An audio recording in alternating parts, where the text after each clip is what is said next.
A technology, skill based hiring ഇതെല്ലാം ഇന്നത്തെ education സിസ്റ്റത്തിനെ redefine ചെയ്യുന്ന ഈ ഒരു കാലഘട്ടത്തിൽ ഇന്നത്തെ സ്റ്റുഡൻസ് എന്തിലാണ് കൂടുതൽ ഫോക്കസ് ചെയ്യേണ്ടത്? So let's talk about the reality behind degrees and skills. ഇന്ന് നമ്മുടെ കൂടെയുള്ളത് 24 ഇയേഴ്സായിട്ട് HR ഫീൽഡിലും അതുപോലെ തന്നെ man power, knowledge, educational training and skill development എന്നീ മേഖലകളിൽ പ്രവർത്തിക്കുകയും 15 വർഷത്തോളമായിട്ട് ഡിസ്റ്റൻസ് എഡ്യൂക്കേഷൻ ഇൻസ്റ്റിറ്റ്യൂഷനായ ASBMൻ്റെ ഒരു മെയിൻ പില്ലറായി നിൽക്കുകയും ചെയ്യുന്ന മാനേജിംഗ് ഡയറക്ടർ സവിത മാം ആണ്. So welcome ma'am, welcome to the show. Thank you, Shweta. Let's hope that this will be a wonderful discussion. Okay ma'am, I think ഈ ഒരു വിഷയത്തെപ്പറ്റി ഏറ്റവും നന്നായി സംസാരിക്കാൻ പറ്റുന്ന ഒരു ബെസ്റ്റ് പേഴ്സൺ മാം ആയിരിക്കുമെന്ന് എനിക്ക് തോന്നുന്നു. കാരണം you know both sides as A head of N educational institution and also as A employer. So ഇന്നത്തെ കാലത്ത് പാരൻസ് പറയുന്നു ഡിഗ്രി വേണം, ഓർഗനൈസേഷൻസ് പറയുന്നു സ്കില്ല് വേണം. സോ സ്റ്റുഡൻസ് കൺഫ്യൂസ്ഡ് ആണ്, ഡിഗ്രിക്കാണോ സ്കില്ലിനാണോ കൂടുതൽ ഇമ്പോർട്ടൻസ് കൊടുക്കേണ്ടതെന്നുള്ളതിൻ്റെ. അപ്പോൾ ശരിക്കും ഒരു സ്റ്റുഡൻറ്റ് കരിയർ ഫോക്കസ്ഡ് ആയിട്ട് മുന്നോട്ട് നോക്കുമ്പോൾ ശരിക്കും എന്തിലാണ് ഫോക്കസ് ചെയ്യേണ്ടത്? ശ്വേത, ഈ ഒരു ക്വസ്റ്റ്യൻ ഭയങ്കര ഇമ്പോർട്ടൻ്റ്. കാരണം നമ്മൾ എഡ്യൂക്കേഷൻ എന്ന് പറയുന്ന സിസ്റ്റത്തിൽ ഏറ്റവും കൂടുതൽ ഫോക്കസ് ഇത്ര കാലം കൊടുത്തിരുന്നത് നോളജിനായിരുന്നു. അപ്പോൾ ഒരു എഡ്യൂക്കേഷൻ സിസ്റ്റം, ഇത് ഈ ഒരു സ്റ്റേറ്റ്മെൻറ്റ് പറയുമ്പോൾ തന്നെ നമ്മുടെ ഗുരുകുലകാലം എന്ന് പറഞ്ഞൊരു സംഗതി നമുക്കുണ്ടായിരുന്നു. അന്നത്തെ കാലത്ത് ഏറ്റവും ഇമ്പോർട്ടൻ്റ് സ്കില്ലിനായിരുന്നു. സ്കില്ലിന് കൊടുത്തിട്ടാണ് നമ്മൾ നോളജും കൊടുത്തിരുന്നത്. അതിൽ ആ സ്കില്ല് എന്ന് പറയുന്ന ഫങ്ഷണൽ സ്കില്ല് മാത്രമായിരുന്നില്ല. ഇപ്പോൾ ഗുരുകുല വിദ്യാഭ്യാസ കാലത്ത് നമ്മൾ ഇന്ത്യൻ നോളജ് സിസ്റ്റത്തിലെ ഏറ്റവും സ്ട്രെങ്ത് എന്ന് പറയുന്നത് ഗുരുകുല വിദ്യാഭ്യാസം. അപ്പോൾ അതിൽ ഒരു കുട്ടി അധ്യാപകൻ്റെ അടുത്ത് പോയിട്ടാണ് പഠിക്കുന്നത്. അവിടെ പഠിക്കുമ്പോൾ അധ്യാപകൻ ചിലപ്പോൾ രാവിലെ പറയും എത്ര രാവിലെ എണീക്കണം, വെള്ളം കോരണം, ചിലപ്പോൾ പാചകം ചെയ്യണം. ഇതിലെല്ലാം സോഫ്റ്റ് സ്കിൽസാണ് കിടക്കുന്നത്. ഈ സോഫ്റ്റ് സ്കിൽസ് എന്ന് പറയുന്നത് നമ്മുടെ ബിഹേവിയറുമായിട്ട് ബന്ധപ്പെട്ട ഒരു സംഗതിയാണ്. അവിടെ ഒരു സ്വഭാവ രൂപീകരണം തന്നെ നടക്കുകയാണ്. അതിൻ്റെ ഇടയിലാണ് അമ്പെയ്ത്തും കാര്യങ്ങളും എല്ലാം പഠിപ്പിക്കുന്നത്. അപ്പോൾ അങ്ങനെ ഒരു സ്ട്രോങ് സിസ്റ്റത്തിൽ നിന്ന് നമ്മളുടെ ഒരു ഇന്ത്യൻ കൾച്ചറിൽ വന്നിട്ടുള്ള ഒരു ഇൻ്റർഫിയറൻസ് എന്താണെന്ന് വെച്ചാൽ ആ ഒരു യൂറോപ്യൻ കൾച്ചറിലുമൊക്കെ ഒരു ഇൻഫ്ലുവൻസ് വന്നപ്പോൾ നമ്മൾ ആ ഗുരുകുല സിസ്റ്റത്തിനെ കുറച്ച് ഡിറ്റാച്ച്ഡ് ആയിട്ട് കുറേ ബോർഡുകൾ വന്നു നമുക്ക്. ആ ബോർഡുകളിൽ നമ്മൾ വിദ്യാഭ്യാസം എന്ന് പറയുന്ന നോളജിന് ഇമ്പോർട്ടൻസ് കൂടിത്തുടങ്ങി. അപ്പോൾ നോളജ് ഇമ്പോർട്ടൻസ് കൂടി തുടങ്ങിയെന്ന് പറഞ്ഞാലും അത് ഗ്രാജുവലായിട്ടൊരു പ്രഷറിൽ വന്നു, ഒരു ജനറേഷനിൽ വന്നിട്ടുള്ള വ്യത്യാസങ്ങളാണ്. അപ്പോൾ ആദ്യമേ എടുത്തു കഴിഞ്ഞാൽ പണ്ട് കാലത്തുള്ള ആൾക്കാർ ഏത് സിലബസിലായിരിക്കും പഠിച്ചിട്ടുണ്ടാവുക? ഏത് സിലബസാണ്? സ്റ്റേറ്റ് സിലബസായിരുന്നു. ഈ സ്റ്റേറ്റ് സിലബസിൽ എഗെയിൻ സമയമുണ്ടായിരുന്നു, കുട്ടികൾ കളിക്കുമായിരുന്നു, കുട്ടികൾ തല്ല് പിടിക്കുമായിരുന്നു. എങ്ങനെ ആ തല്ലുപിടുത്തത്തിൽ കൂടെ സ്വയം രക്ഷപ്പെടാനും ജയിച്ച് നിൽക്കാൻ വീട്ടിലൊരു 10 പേരുണ്ടാവും. അവിടെ പോയി കംപ്ലൈൻറ്റ് പറയാൻ പറ്റില്ല. സോ എങ്ങനെ സ്വന്തം കാലിൽ നിൽക്കണമെന്ന് വളരെ ചെറുപ്പത്തിലെ വിദ്യാഭ്യാസത്തിൻ്റെ ഒപ്പം പഠിച്ചിരുന്നു. പിന്നെ ഞാൻ ഒരു ബോർഡിനെയും ക്രിട്ടിസൈസ് ചെയ്ത് പറയില്ല. ഓരോ ബോർഡുകൾ വന്നപ്പോഴും വിദ്യാഭ്യാസത്തിൻ്റെ എന്താ പറയുക, ഹെവിനെസ് കൂടി വന്നു. അപ്പോൾ ഇന്നത്തെ കാലത്ത് എത്തിയപ്പോൾ എന്ത് പറ്റി എന്ന് വെച്ചാൽ കുട്ടികൾക്ക് സ്കില്ലുകൾക്കുള്ള സമയമില്ലായ്മ വന്നു. അത് വീട്ടിലും ഇല്ല, വീട്ടിൽ പാരൻസ് ആർ വർക്കിംഗ് ആൻഡ് സമൂഹത്തിലേക്ക് ഇറങ്ങിയാൽ അവർക്ക് ഒരു പ്ലാറ്റ്ഫോമിൽ നിന്ന് അത് പഠിക്കാനുള്ള ഒരു സാഹചര്യം ഇല്ലാണ്ട് പോയി.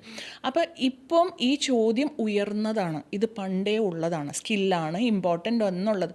അതായത് ഒരു യുദ്ധത്തിന് പോയാൽ യോദ്ധാവിന് കണ്ണും കാതും ചെവിയും ബുദ്ധിയും എല്ലാം വേണം, എപ്പാർട്ട് ഫ്രം അയാളുടെ സ്കില്ലിൽ. അതായത് എന്താ പഠിച്ചിരിക്കുന്നത്, അയാൾ എന്തിലാണ് ഏറ്റവും ബെസ്റ്റ്, അതിൻ്റെ കൂടെ ഇതെല്ലാം വേണമായിരുന്നു.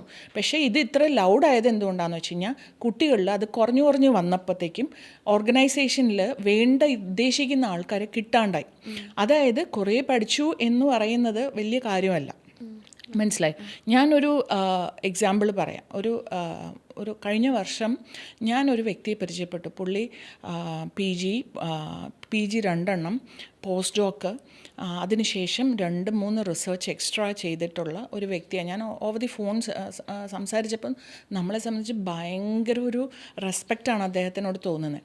അപ്പോൾ അതിനുശേഷം പിന്നീട് ഞാൻ കുറച്ച് കോൺവെർസേഷൻസ് കൂടുതൽ നടത്തിയപ്പോൾ അതിൽ നിന്ന് എനിക്ക് മനസ്സിലായത് അദ്ദേഹം ഒരു കോഴ്സ് ഡിസൈൻ ചെയ്യുന്ന ഒരാളാണെങ്കിലും ആ കോഴ്സിൽ ആ കുട്ടിക്ക് എന്ത് കിട്ടണം എന്നുള്ളതിനേക്കാൾ എന്ത് അറിവ് മാത്രം ഡിഫൈൻ ചെയ്യുന്ന ഒരു വ്യക്തിയായിരുന്നു.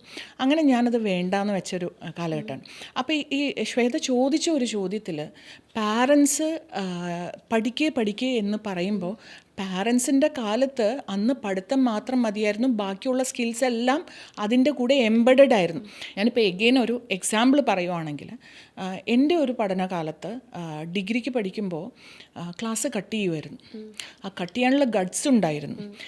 കട്ട് ചെയ്ത് പിടിച്ചാൽ എങ്ങനെ നിൽക്കണം എന്നറിയായിരുന്നു. ഇതൊന്നും ഒന്നിനെയും പ്രൊമോട്ട് ചെയ്യുന്നതല്ല എങ്കിൽ പോലും രാഷ്ട്രീയമുണ്ടായിരുന്നു.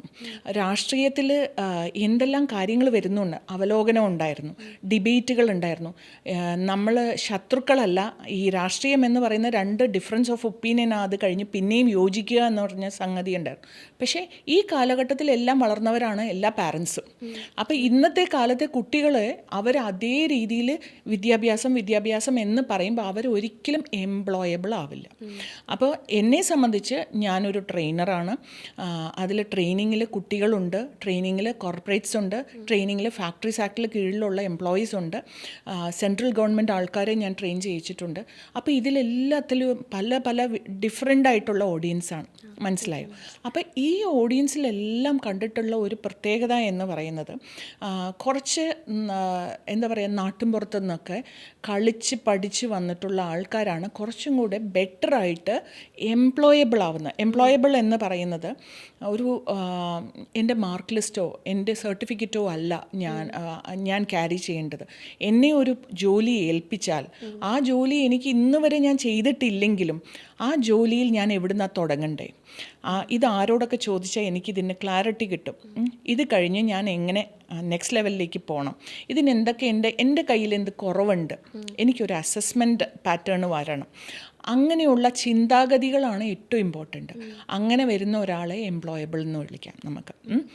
അപ്പോൾ ആ എംപ്ലോയബിലിറ്റിക്ക് സ്കിൽസിനുള്ള റെലവൻസ് കൂടി എന്നുള്ളതാണ് സത്യം. ഓക്കെ, സ്റ്റുഡൻസിനെ സംബന്ധിച്ച് അവരുടെ ഒരു അക്കാഡമിക് ജേണിയിൽ കൂടുതൽ ഈ പറഞ്ഞ പോലെ പഠന വിഷയങ്ങൾ കൊണ്ടുവരുന്നതാണോ അതോ സ്കിൽസാണോ അവർ ഫ്യൂച്ചർ ഓറിയൻറ്റഡ് ആക്കുന്നത് അല്ലെങ്കിൽ കരിയർ ഓറിയൻറ്റഡ് ആക്കുന്നത്? ഒരു കമ്പനിയിൽ ഒരു ജോലിക്ക് അപ്ലൈ ചെയ്യുമ്പോൾ അവർക്ക് കൂടുതൽ പെർഫോം ചെയ്യാൻ പറ്റണമെങ്കിൽ ഇതിൽ ഏത് ബാലൻസ്ഡ് ആയിട്ട് എപ്പോഴും? സത്യം പറഞ്ഞാൽ there should be A mix of soft skills, knowledge, functional awareness എല്ലാം വേണം. ഞാനൊരു പലപ്പോഴും എന്നോട് ചോദിക്കുന്ന ചോദ്യങ്ങൾക്ക് ഞാൻ എക്സാമ്പിൾ വെച്ചാണ് പറയാറ്. ഇപ്പം എന്നെ സംബന്ധിച്ച് 10th വരെ പഠിക്കുന്ന കാലത്ത് നമ്മൾക്ക് ബേസിക് ആയിട്ടുള്ള കുറച്ച് സബ്ജക്ട്സാണ് ഉള്ളത്, അതായത് സയൻസ്, മാത്സ്, അങ്ങനെ പോകുന്നത്. അപ്പോൾ ഈ സബ്ജക്ട്സിൽ ഒന്നിലും ഞാൻ ഇൻട്രസ്റ്റഡ് ആയിരുന്നില്ല. I was A below average student. അപ്പോൾ എന്നെ ആരും അറിയത്തില്ല.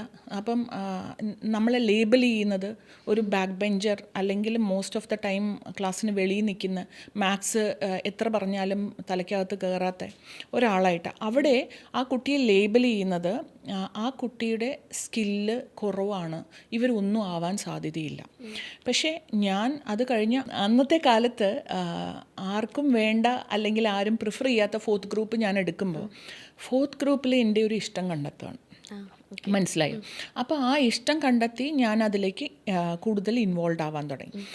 അത് കഴിഞ്ഞ് ഡിഗ്രി എത്തിയപ്പോഴത്തേക്കും എനിക്ക് ഏറ്റവും കൂടുതൽ പ്രശ്നമുണ്ടായിരുന്നത്, ഞാനൊരു ഇൻട്രോവേർട്ടാണ്, ബേസിക്കലി ഇൻട്രോവേർട്ടാണ്. പക്ഷേ situationally I face the audience, I'm not an extrovert person. അപ്പോൾ ഇതിൽ സെൽഫ് അവെയർനെസ് എന്ന് പറയുന്ന ഒരു സംഗതി അന്നത്തെ ഒരു സിസ്റ്റത്തിൽ ഉണ്ടായിരുന്നില്ല. അപ്പോൾ എനിക്ക് 4 ആൾക്കാരുടെ മുമ്പിൽ നിന്ന് സംസാരിക്കാൻ എനിക്ക് കഴിവില്ല എന്ന് ഞാൻ വിചാരിച്ചിരുന്നു.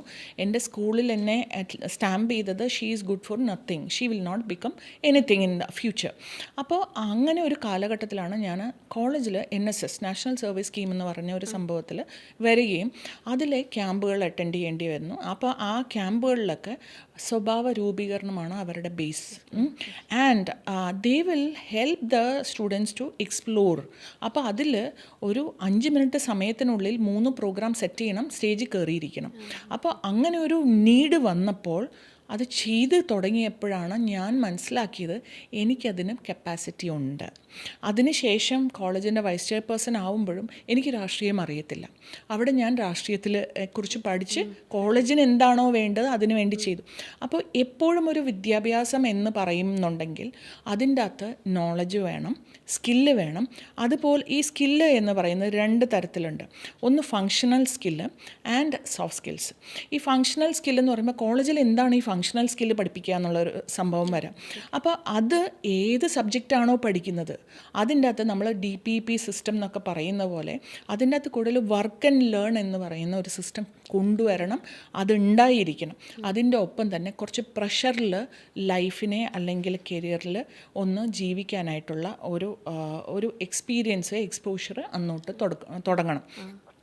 ഞാൻ എന്തുകൊണ്ടാണ് ഇത് പറയണതെന്ന് വെച്ച് കഴിഞ്ഞാൽ, എഗെയിൻ നമ്മൾ ഒരു ലാസ്റ്റ് ഇയർ ആണെന്ന് എനിക്ക് തോന്നുന്നു ഒരു സോഫ്റ്റ്വെയർ കമ്പനിയിൽ ഒരു കുട്ടി സൂയിസൈഡ് ചെയ്തത് കണ്ടു.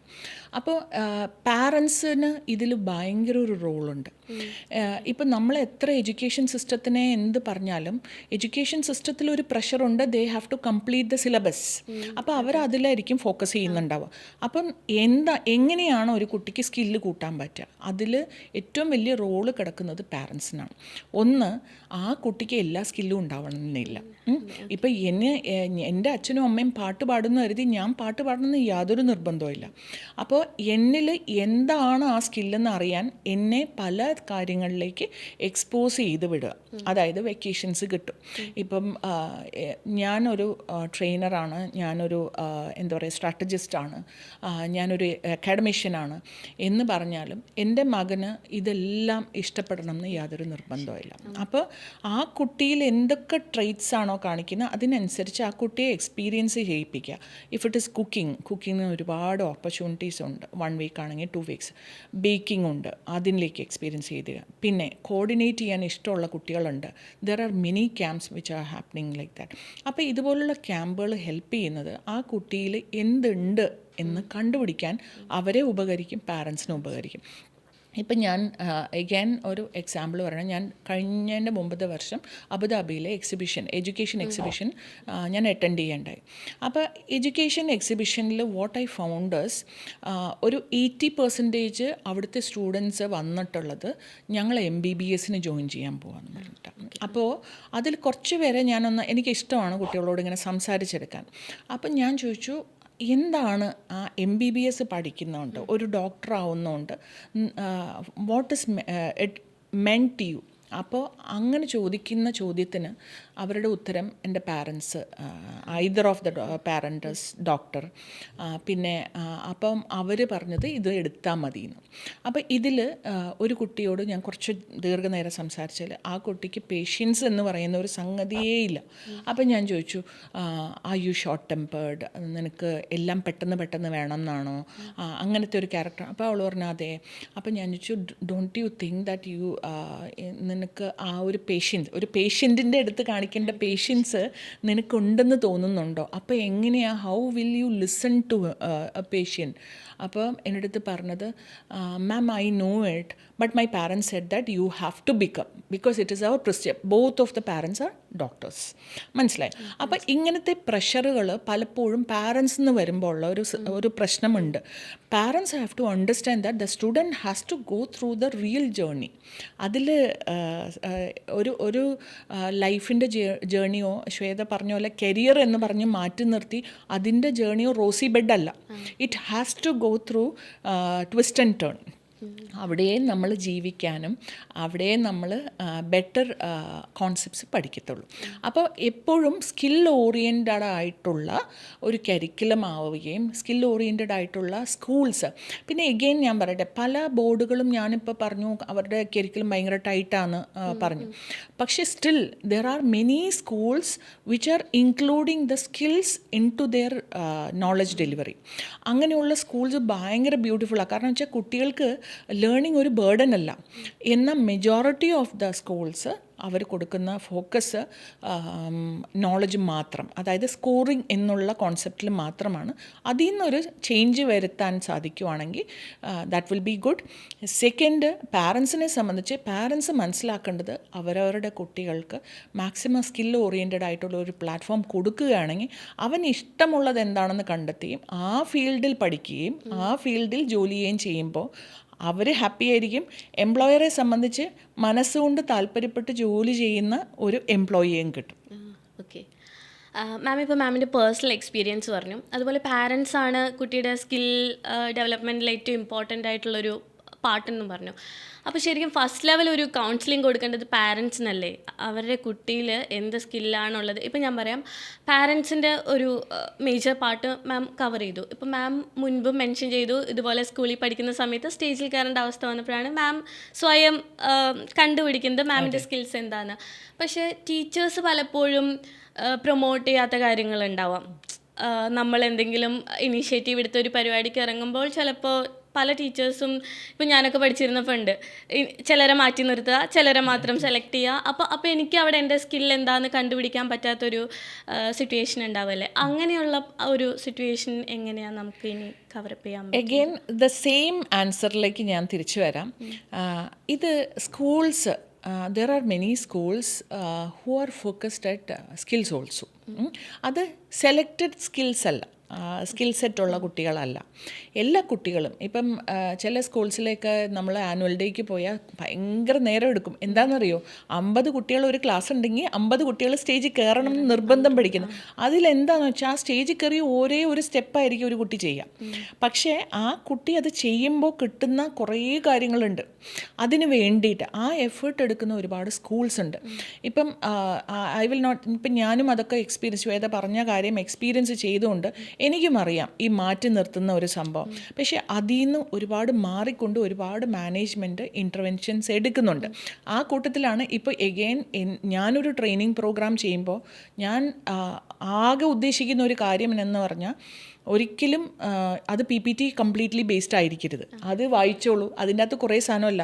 It will B practical oriented. ആ ഒരു 8 മണിക്കൂറും കൊണ്ട് അവർക്ക് 2-3 കോൺസെപ്റ്റ്സ് റിയാലിറ്റിയിൽ എങ്ങനെ എനിക്ക് ആപ്ലിക്കബിൾ ആകാം എന്ന് പറഞ്ഞു കൊടുക്കുന്ന ഒരു സിസ്റ്റം എനിക്ക് കൊണ്ടുവരാൻ പറ്റും എന്നുള്ള കോൺഫിഡൻസ് ഉള്ളതുകൊണ്ടും എനിക്ക് ഈ ഗ്യാപ്പ് ഇനി എൻ്റെ സൈഡിൽ നിന്ന് വരരുത് എന്നുള്ളതുകൊണ്ട് ഞാൻ അങ്ങനെ ശ്രദ്ധിക്കും. ഇതേപോലെ ഒരുപാട് മാനേജ്മെൻറ്റ് സ്കൂൾസ് ഉണ്ട്, മനസ്സിലായി. അപ്പോൾ മാനേജ്മെൻറ്റ് സ്കൂൾസ് എന്ന് ഞാൻ മാത്രം പറയില്ല കേട്ടോ, സർക്കാർ സ്കൂളുകളും ഇഷ്ടം പോലെ ഉണ്ട്. എൻ്റെ അറിവിൽ ഒരുപാട് കുട്ടികളുടെ ഓവറോൾ വികസനം, എല്ലാ കുട്ടികളെയും തരംതിരിക്കാതെ എല്ലാ കുട്ടികളിലും ഓവറോൾ ഒരു ഡെവലപ്മെൻറ്റ് വേണം എന്നുള്ള ഒരു ചിന്താഗതിയോട്. ഇനി പാരൻസ് എന്ന് പറഞ്ഞ ഒരു ഏരിയയോട് ശ്വേത പറഞ്ഞു, പാരൻസിനല്ലേ ഒരു കൗൺസിലിംഗ്. ഈ കൗൺസിലിംഗ് എന്ന് പറയുന്നത് പാരൻസ് ഒരിക്കലും പഠിച്ച് പാസ്സായ ആൾക്കാരല്ല, ലൈഫിൽ പാരൻ്റ് ആയവരാ. അപ്പോൾ അവർക്ക് ഒരുപാട് ചിലപ്പോൾ തെറ്റുകുറ്റങ്ങൾ വന്നേക്കാം ഒരു ചോയ്സ് എടുക്കുന്നതിൽ. പക്ഷെ പാരൻസ് കുറച്ചും കൂടി എപ്പോഴും ചിന്തിക്കേണ്ടത് ഞാൻ എൻ്റെ കയ്യിലിരിക്കുന്നത് വേറൊരാളുടെ ലൈഫിൻ്റെ കാര്യമാണ്. അങ്ങനെ ഒരു മൈൻഡിൽ നിന്നാൽ മതി. ഇപ്പം ഞാനും ആസ് എ പാരൻറ്റ് ചിലപ്പോൾ ഒരു പോയിൻ്റ് വരെ എനിക്ക് എൻ്റെ കുട്ടിയുടെ കാര്യത്തിൽ എനിക്കൊരു ഇങ്ങനെ ആയാൽ അങ്ങനെ ആയിരുന്നെങ്കിൽ എന്നൊരു ആഗ്രഹം വരും, അത് തെറ്റല്ല. പക്ഷേ അതിൻ്റെ അപ്പുറത്തേക്ക് ആ കുട്ടിക്ക് എന്തായിരിക്കും എന്നുള്ള ഒരു ഗ്യാപ്പ് നമ്മൾ ആസ് എ പാരൻറ്റ് എല്ലാവർക്കും ഉണ്ടാവുകയാണെങ്കിൽ തീർച്ചയായിട്ടും അവിടെ ആ കുട്ടിക്കാണ് അതിൻ്റെ ബെനിഫിറ്റ്. അതാണ് എനിക്ക് തോന്നുന്നത്. അത് വിദ്യാഭ്യാസം ചൂസ് ചെയ്യുന്ന കാര്യത്തിൽ, ബോർഡ് ചൂസ് ചെയ്യുന്ന കാര്യത്തിൽ, സ്ട്രീം ചൂസ് ചെയ്യുന്ന കാര്യത്തിൽ. എഗെയിൻ ഞാനൊരു എക്സാമ്പിൾ പറയാം. There are lot of skill assessment tools available right now in India. ഇത് അത്ര പ്രചാരത്തിലില്ല, പക്ഷേ ബാക്കിയുള്ള എല്ലാ കൺട്രീസിലും അവൈലബിൾ ആണ്. ഈ സ്കിൽ അസസ്മെൻറ്റ് ടൂൾസ് നമ്മൾ എല്ലാവരോടും ഇത് സജസ്റ്റ് ചെയ്യുമ്പോഴത്തേക്ക് അവർ അയ്യോ ഇതൊരു സൈക്കാട്രിക് സംതിങ് അല്ലേ. It's not. ആക്ച്വലി എന്താണെന്ന് വെച്ച് കഴിഞ്ഞാൽ നമ്മൾ ചെയ്തു വരുന്ന പല കാര്യങ്ങൾക്കും ഒരു പാറ്റേൺ ഉണ്ടാവും. ആ പാറ്റേണുകളെ ഇവാലുവേറ്റ് ചെയ്ത് സൈക്കോളജിക്കലായിട്ട് ഇവാലുവേറ്റ് ചെയ്യുന്ന ഒരു സിസ്റ്റമുണ്ട്, സൈക്കോമെട്രിക് ടെസ്റ്റ് എന്ന് പറയുന്നത്. അത് കുറച്ച് ആ ഒരു സൈക്കോമെട്രിക് ടെസ്റ്റ് ചെയ്യണമെങ്കിൽ ഒരു 13 വയസ്സ് എത്തണം. കാരണം വെച്ചാൽ കുറച്ച് ഇവാലുവേറ്റ് ചെയ്യാനും ഞാൻ എന്ത് ചെയ്യുന്നു, എനിക്ക് എന്ത് ഇഷ്ടം എന്നൊക്കെ അറിഞ്ഞു വരുന്ന ഒരു പ്രായം എത്തുമ്പോഴാണ് സൈക്കോമെട്രിക് ടെസ്റ്റ് ചെയ്യുന്നത്. അതും നല്ലതാണ്. ഈ DMIT ടെസ്റ്റ് എന്ന് പറഞ്ഞാൽ ഡെർമറ്റോഗ്രാഫിക്സ് എന്ന് പറഞ്ഞിട്ടൊരു സ്ട്രീമുണ്ട്. ഈ DMIT ടെസ്റ്റ് 2.5-3 വയസ്സിൽ കണക്കിലെടുക്കാം. അപ്പം ഇതൊക്കെ ഭയങ്കര ഹെൽപ്ഫുൾ ആവുന്നതെന്ന് വെച്ചാൽ ഈ കുട്ടിയുടെ ബ്രെയിനിൻ്റെ ഫങ്ഷണാലിറ്റി ലെഫ്റ്റ് ബ്രെയിനി ആണോ റൈറ്റ് ബ്രെയിനി ആണോ എന്ന് അറിയാൻ പറ്റും. ഇതുകൊണ്ടുള്ള ബെനിഫിറ്റ് എന്താണെന്ന് വെച്ചാൽ ഒരു റൈറ്റ് ബ്രെയിനി ആയിട്ടുള്ള ഒരു പക്കാ റൈറ്റ് ബ്രെയിനി ആയിട്ടുള്ള ഒരാളാണെങ്കിൽ ആ ആൾക്കാർ കൂടുതലും ക്രിയേറ്റീവ് ആൾക്കാരായിരിക്കും. അവരിൽ നിന്ന് സിസ്റ്റമാറ്റിക് ആയിട്ടൊന്നും പ്രതീക്ഷിക്കരുത്. അവർ കൂടുതലും ചിലപ്പോൾ നമ്മൾ ചിന്തിക്കുന്നതിൻ്റെ ഔട്ട് ഓഫ് ബോക്സ് തിങ്കേഴ്സ് ആയിരിക്കും. അപ്പോൾ എന്നെ സംബന്ധിച്ച് ഈ ഒരു മേഖലയെക്കുറിച്ച് അറിഞ്ഞപ്പോൾ ഞാൻ കുറച്ച് അതിൻ്റെ അകത്ത് റിസർച്ച് ചെയ്യാനായിട്ട് തീരുമാനിക്കേണ്ടായി. അപ്പോൾ ഈ DMIT ടെസ്റ്റിൽ അറിയുന്ന കുറച്ച് കാര്യങ്ങൾ എനിക്ക് പേഴ്സണലി ഹെൽപ്ഫുള്ളായി. കാരണം വെച്ച് കഴിഞ്ഞാൽ ഞാനെന്നൊരു വ്യക്തി, എൻ്റെ ഫാമിലിയിൽ എൻ്റെ ഹസ്ബൻഡ്, എൻ്റെ 2 കുട്ടികൾ. അപ്പോൾ ഈ കുട്ടികൾ ഞങ്ങൾ രണ്ടുപേരും അടങ്ങുന്നവരുടെ ക്യാരക്ടർ ബേസിക് ആയിട്ടുള്ള തോട്ട് പ്രോസസ്സ് എന്താണ്, ഇത് ഈ ടെസ്റ്റിൽ നിന്ന് എവിഡൻ്റ് ആവുമോ എന്ന് എനിക്ക് അറിയണമെന്നുണ്ടായിരുന്നു. So we took it. So ഇതിനകത്ത് വളരെ ക്ലാരിറ്റിയോടുകൂടി പറഞ്ഞ കുറച്ച് കാര്യങ്ങളുണ്ട്. അപ്പം എൻ്റെ ബ്രെയിനിൻ്റെ ഞാൻ ലെഫ്റ്റ് ബ്രെയിനിയാണോ മിഡ് ബ്രെയിനിയാണോ റൈറ്റ് ബ്രെയിനിയാണോ. അപ്പോൾ ഈ മിഡ് ബ്രെയിനികൾക്ക് എന്ന് പറഞ്ഞു കഴിഞ്ഞാൽ ഇറ്റ്സ് ലൈക്ക് എ പെൻഡുലം. ബ്രെയിനിൻ്റെ സ്ട്രക്ചർ അറിയുമെങ്കിൽ മനസ്സിലാവും left and right and mid brainies they can be systematic at times and they can be creative. So they are very good in functionally. അപ്പോൾ ഇതിൽ നമ്മൾക്ക് ഒരു സ്ട്രെസ്സ് വന്നാൽ നമ്മൾ എന്തായിരിക്കാം നമ്മളെ ഏറ്റവും സൂതൻ ചെയ്യാൻ സാധ്യത, അതും നമുക്ക് ആ ടെസ്റ്റിൽ നിന്ന് അറിയാൻ പറ്റും. പിന്നെ എനിക്ക് മോണോട്ടോണസ് ജോബ് ചെയ്യാൻ പറ്റുമോ, അതോ എനിക്ക് എപ്പോഴും പ്രോജക്റ്റ് മോഡിലുള്ള ജോലികളാണോ ഇഷ്ടം, ഇങ്ങനത്തെ കുറേ കാര്യങ്ങൾ അറിയുമ്പോൾ എനിക്ക് ഞാനെന്നൊരു വ്യക്തിക്ക് കുറച്ചും കൂടി മറ്റൊരാളെ മനസ്സിലാക്കാൻ പറ്റും. That is one thing. പിന്നെ എന്നെ സംബന്ധിച്ച് ആസ് എ പാരൻറ്റ് കുട്ടിയെ എനിക്ക് കുറച്ചും കൂടെ ബെറ്റർ വേയിൽ ഒന്ന് അസസ് ചെയ്യാനായിട്ട് വേറിട്ടൊന്ന് കണ്ട് ഓക്കെ അങ്ങനെ തന്നെയാണോ എന്നൊക്കെ അറിഞ്ഞ് അവർക്ക് പാകമായ ഒരു കരിയറോ അല്ലെങ്കിൽ അങ്ങനെ ഒരു സപ്പോർട്ട് അല്ലെങ്കിൽ ഒരു അഡ്വൈസ് എനിക്ക് പ്രോപ്പർലി കൊടുക്കാൻ പറ്റും. ഇനി കുട്ടിയെ സംബന്ധിച്ച് എങ്ങനെയാണെന്ന് വെച്ച് കഴിഞ്ഞാൽ ഞാനിത് ആക്ച്വലി എൻ്റെ കുട്ടികളെ കാണിച്ചിട്ടില്ലായിരുന്നു. ബിക്കോസ് അവർക്കത് പ്രെജുഡിസ് ആയിട്ട് എനിക്കിതേ പറ്റുള്ളൂ എന്ന് ചിന്തിക്കേണ്ടാന്ന്. പക്ഷേ over a period of time എനിക്ക് മനസ്സിലായത് അവർ അതിൽ കൂടെ തന്നെയാണ് യാത്ര ചെയ്ത് വരുന്നത്. അപ്പോൾ ഇത് ഫ്യൂച്ചറിൽ ഇനി ഒരു 18 വയസ്സിന് ശേഷം ആ കുട്ടിക്ക് ഒരു പക്ഷേ ഞാൻ പറഞ്ഞു കൊടുക്കും ഇങ്ങനെ ഒരു ട്രെയ്റ്റ് ഉണ്ട്, why I'm not able to do that എന്നുള്ള ചോദ്യത്തിന് ഉത്തരം ഇതാണ്. ഇപ്പം ഒരു 18 വയസ്സ് കഴിഞ്ഞ ഒരു പയ്യനെ സംബന്ധിച്ച് പലപ്പോഴും കമ്പാരിസൺസ് ആർ വെരി മച്ച്. എൻ്റെ കൂടെ പഠിച്ച ആൾക്ക് അങ്ങനെ കിട്ടി, എൻ്റെ കൂടെ പഠിച്ച അവർ ഇങ്ങനെ ഉയർന്നു പോയി, എനിക്കത് പറ്റുന്നില്ല എന്നുള്ള ആ കമ്പാരിസൺസ് എന്നൊക്കെ നമ്മളെ കുറച്ച് ഹെൽപ്പ് ചെയ്ത് മാറ്റി നിർത്താൻ പറ്റും. അപ്പോൾ പാരൻസിൻ്റെ ഇൻവോൾവ്മെൻറ്റിൽ ഞാൻ പറയുവാണെങ്കിൽ they have to involve in a respectful way എന്നേ ഞാൻ പറയുള്ളൂ, not in a rigid way. Rigid വേയിൽ വരുമ്പോൾ കുട്ടി ഇപ്പം നമ്മൾ റീസെൻ്റായിട്ട് മൈക്കിൾ മൂവി കാണുമ്പോൾ അതിൻ്റെ അകത്തെ ആ rigidity of A parent has moulded A star in a better way. പക്ഷേ how far it has affected his emotional skills അത് നമ്മൾ കണ്ടതാണ്. അപ്പോൾ ഇത് തന്നെയാണ് നമ്മുടെ കുട്ടികൾക്ക് ഉണ്ടാവുക. ആൻഡ് എഗെയിൻ ഇതിലെ കുറേ പാരൻറ്റിന് വേണ്ട അടുത്തൊരു അവെയർനെസ്, ഇത് ഈ സംഗതികളൊക്കെ ആക്ച്വലി മിസ്സിങ് ആട്ടോ. ലൈക്ക് എപ്പോഴാണ് parental support from the schools വേണ്ടത് എന്നുള്ളത്. ലൈക്ക് ഫോർ എക്സാമ്പിൾ ഒരു 13 വയസ്സിൽ ആ ടീനേജിൽ കയറുമ്പോൾ ടാൻഡ്രംസ് എങ്ങനെയൊക്കെയാണ് examples and how to handle it. And again അതൊന്ന് സെറ്റിലായി വരുമ്പോഴത്തേക്കും അടുത്തത് 18 വയസ്സാകുമ്പോഴത്തേക്കും ഞാൻ വലുതാണെന്നുള്ള തോന്നലും എന്നാൽ വലുതല്ലതാനും അങ്ങനെയുള്ള പ്രശ്നങ്ങൾ വരും. അപ്പോൾ അങ്ങനെ ഒരു ഏരിയ ശരിക്കും പറഞ്ഞാൽ it's a vast to be addressed. അപ്പോൾ ഇപ്പോൾ ഒക്കെ കുറേ ഇൻ്റർവെൻഷൻസ് കുറേ ക്ലിനിക്സും ഒക്കെ വരുന്നുണ്ട്. പിന്നെ സ്കൂൾസ് തന്നെ കുറേയൊക്കെ ഓറിയൻറ്റേഷൻ സ്റ്റാർട്ട് ചെയ്തിട്ടുണ്ട്. പക്ഷേ ഇതിലെല്ലാത്തിനും അപ്പുറം പാരൻസിൻ്റെ സൈഡിൽ നിന്നുള്ള ഒരു ഓപ്പൺനെസ് അത്ര വന്നിട്ടില്ല എന്നാണ് എനിക്ക് മനസ്സിലായിട്ടുള്ളത്. ബിക്കോസ് ഇപ്പോഴും പാരൻസ് സ്വന്തം കടുംപിടുത്തത്തിൽ തന്നെ നിൽക്കുന്നത്, എൻ്റെ മകൻ ഇങ്ങനെ വേണം, അല്ലാണ്ട് ഒരു ഓപ്പൺനെസ് കൊടുക്കുന്നില്ല. So there is a need of support. I won't say that it is a pure counselling, one counselling. It has to be ഒരു general awareness session and parents should be open for such things. Okay ma'am, അപ്പോൾ സംസാരിച്ചില്ല skill gap എന്ന് പറഞ്ഞിട്ടുള്ളൊരു problem നമ്മുടെ country വർഷങ്ങളായിട്ട് face ചെയ്ത് വരിക. അപ്പോൾ മാം ഇപ്പോൾ 1-2 സൈക്കോമെട്രിക് ടെസ്റ്റുകളുടെ പോലെ ഒന്ന് രണ്ട് ടെസ്റ്റുകളെ പറ്റി പറഞ്ഞു. സോ നമുക്ക് ഇങ്ങനെയുള്ള ടെസ്റ്റുകൾ എനിക്ക് തോന്നുന്നു ഇത്തിരി കോസ്റ്റ്ലി ആയിട്ടുള്ളതാണ്. നോർമൽ പീപ്പിളിന് അത് അഫോർഡബിൾ ആവാൻ ചാൻസ് കുറവാണ്. അപ്പോൾ നമുക്കൊരിക്കലും എല്ലാവരും അതിൽ ആ ഒരു ടെസ്റ്റ് തൻ്റെ കുട്ടിക്ക് വേണ്ടി ചെയ്യണമെന്നുമില്ല. അപ്പോൾ ഇതൊക്കെ സ്കൂളുകളിൽ കൊണ്ടുവരാൻ എന്തെങ്കിലും വഴിയുണ്ടോ ഇങ്ങനെയുള്ളത്? അങ്ങനെയാണെങ്കിൽ നമ്മുടെ രാജ്യം വർഷങ്ങളായി നേരിട്ടുകൊണ്ടിരിക്കുന്ന ഈ ഒരു സ്കിൽ ഗ്യാപ്പ് എന്ന് പറയുന്ന ആ ഒരു പ്രോബ്ലം അതോടുകൂടി സോൾവ് ചെയ്യാൻ പറ്റുമോ? ശ്വേത, ഇതിൽ സ്കിൽ ഗ്യാപ്പ് അനലൈസ് ചെയ്തത് കൊണ്ട് കാര്യമില്ല. മനസ്സിലായി? ഇപ്പോൾ ഒരു 100 കുട്ടികളുണ്ടെങ്കിൽ 100 കുട്ടികൾക്കും എന്തൊക്കെ സ്കിൽസ് കിട്ടിയാൽ നല്ലത് എന്നുള്ളത് നമുക്ക് മനസ്സിലാവും സ്കിൽ അനാലിസിസിൽ. പക്ഷേ ആ 100 കുട്ടികളെ എങ്ങനെ ഏകോപിപ്പിച്ചുകൊണ്ട് ഒരു സ്കൂൾ പോലത്തെ ഒരു മാനേജ്മെൻറ്റ് സിസ്റ്റത്തിൽ കൊണ്ടുപോകാൻ പറ്റും എന്നുള്ളത് ഇറ്റ്സ് എ ഡിഫിക്കൽട്ട് ക്വസ്റ്റ്യൻ. പിന്നെ എന്നിരുന്നാൽ കൂടിയും അസാപ്പ് പോലത്തെ ഒരു പ്ലാറ്റ്ഫോമിൽ ത്രൂ ഗവൺമെൻറ്റിൽ സൈക്കോമെട്രിക് ടെസ്റ്റുകൾ കൊണ്ടുവന്നിട്ടുണ്ട്. അപ്പോൾ ഇത് അവർ ആ ഒരു സിസ്റ്റത്തിൽ കൂടെയൊക്കെ മാക്സിമം സബ്സിഡൈസ്ഡ് റേറ്റിലാണ്. പക്ഷേ ആസ് ഇറ്റ് ഈസ് ഇൻവോൾവിങ്, അതിൻ്റെ അകത്ത് ടൈം ഇൻവോൾവ് ആണ്, ഇവാലുവേഷൻസ് ഇൻവോൾവ്. അപ്പോൾ അങ്ങനെ ചീപ്പായിട്ട് വരാനുള്ള സാധ്യതകൾ ഞാൻ അത്ര കാണുന്നില്ല. പക്ഷേ മാക്സിമം ചീപ്പർ റേറ്റിലൊക്കെ വരുന്നുണ്ട് കേട്ടോ. പിന്നെ ഇത് ഒരു സ്റ്റെപ്പ് മാത്രമാണ്. ആ സ്റ്റെപ്പിൽ നിന്ന് സ്റ്റാർട്ട് ചെയ്യണം. It's a foundation wherein we identify. ഇപ്പം നമ്മളൊരു വീട് വെക്കാനാണെങ്കിൽ this is an ideal space for it, ഇങ്ങനെയൊക്കെ ആണെങ്കിൽ നല്ലതെന്ന് മനസ്സിലാക്കുന്ന ഒരു സ്ഥിതിയായിട്ടുള്ളൂ. അവിടുന്ന് മേളിലോട്ടാണ് ശരിക്കും പറഞ്ഞ് കയറേണ്ടത്. സ്കിൽ ഗ്യാപ്പ് എന്ന് പറയുന്നത് പാരൻറ്റിൻ്റെ റെസ്പോൺസിബിലിറ്റി മാത്രമല്ല. It is A responsibility of its A collective responsibility. സ്കൂളിന് ചെയ്യാവുന്ന ഒരുപാട് കാര്യങ്ങളുണ്ട്. എന്താ പറയുക, ഒരു പ്രാക്ടിക്കൽ വർക്ക് ആൻഡ് ലേൺ കോൺസെപ്റ്റുകൾ കൊണ്ടുവരുന്ന സ്കൂൾസ് ഉണ്ട്. അത് ഈ ഫങ്ഷണൽ സ്കിൽസിനെ കറക്റ്റ് ചെയ്യാൻ വേണ്ടിയിട്ട്.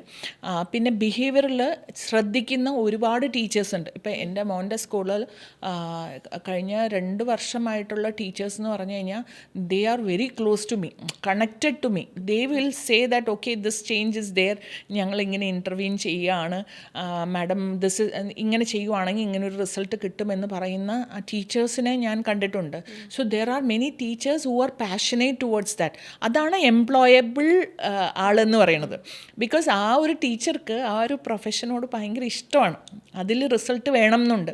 അത് അവരാ ഇഷ്ടപ്പെട്ട പ്രൊഫഷൻ ചൂസ് ചെയ്തതുകൊണ്ടാണ്. അപ്പോൾ ആ സ്കിൽ ഗ്യാപ്പ് അധികം കാണത്തില്ല. ഇപ്പോൾ ഉള്ള പ്രശ്നം എന്നാന്ന് വെച്ച് കഴിഞ്ഞാൽ ഈ ജനറേഷൻ മാറിയപ്പോഴത്തേക്ക് ഈ സ്കിൽ ഗ്യാപ്പിന് മെയിൻ പ്രശ്നം വെച്ചാൽ സോഫ്റ്റ് സ്കിൽസിലുള്ള ഗ്യാപ്പാണ് ഫങ്ഷണൽ സ്കിൽസിലേക്കും വന്നിട്ടുള്ളത്. ഇപ്പം ശ്വേത ഈ ഒരു കോൺവെർസേഷൻ തുടങ്ങിയത് AI ടെക്നോളജി എന്ന് പറഞ്ഞിട്ടാണ്. ശരിക്കും പറഞ്ഞാൽ ആ സോഫ്റ്റ് സ്കിൽ എന്ന് പറയുന്ന ഒരു സംഗതി ഉണ്ടെങ്കിൽ ടെക്നോളജി എന്ന് പറയുന്ന സംഗതി ലേൺ ചെയ്യാൻ പറ്റുന്നതേ ഉള്ളൂ. മനസ്സിലായി? We should have an attitude to learn. ഇപ്പം APJ സാറ് പറഞ്ഞ ഒരു കാര്യമുണ്ട്, we should have our ears widen to learn more things. അത് we can learn from everybody.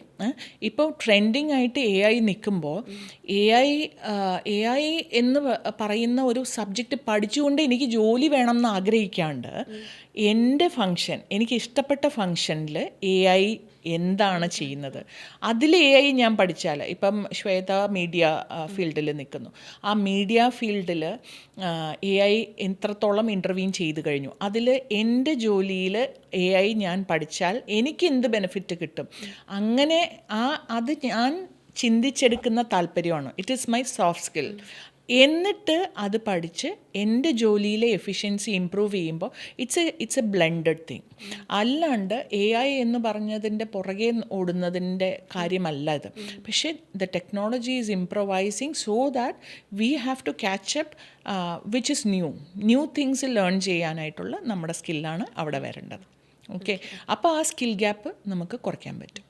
Okay, ഇപ്പോൾ ഒരു നോർമൽ പേഴ്സണെ സംബന്ധിച്ച് ഈ പറയുന്ന പോലെ സ്കിൽ എന്ന് പറയുന്നൊരു വാക്ക് അയാളുടെ ബയോഡാറ്റയിൽ ആഡ് ചെയ്യാനുള്ള കീ പോയിൻറ്റ്സ് മാത്രമായിരിക്കും. ഇപ്പോൾ നമ്മൾ കമ്മ്യൂണിക്കേഷൻ സ്കില്ല് അങ്ങനെ കൊടുക്കുന്നത്.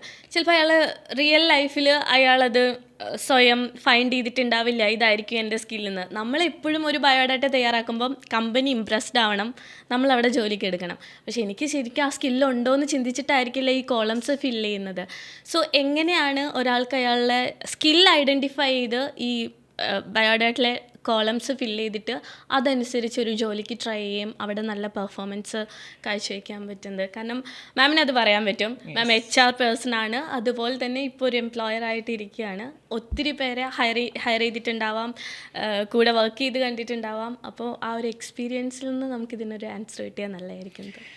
ഇത് ഭയങ്കര രസമുള്ളൊരു ഏരിയ ആണ്. കാരണം വെച്ച് കഴിഞ്ഞാൽ ഇങ്ങനെ ഒരു ക്വസ്റ്റ്യൻ ചോദിക്കുമ്പോൾ തന്നെ എനിക്ക് ഒത്തിരി രസകരമായ എക്സ്പീരിയൻസസ് വന്നിട്ടുണ്ട്.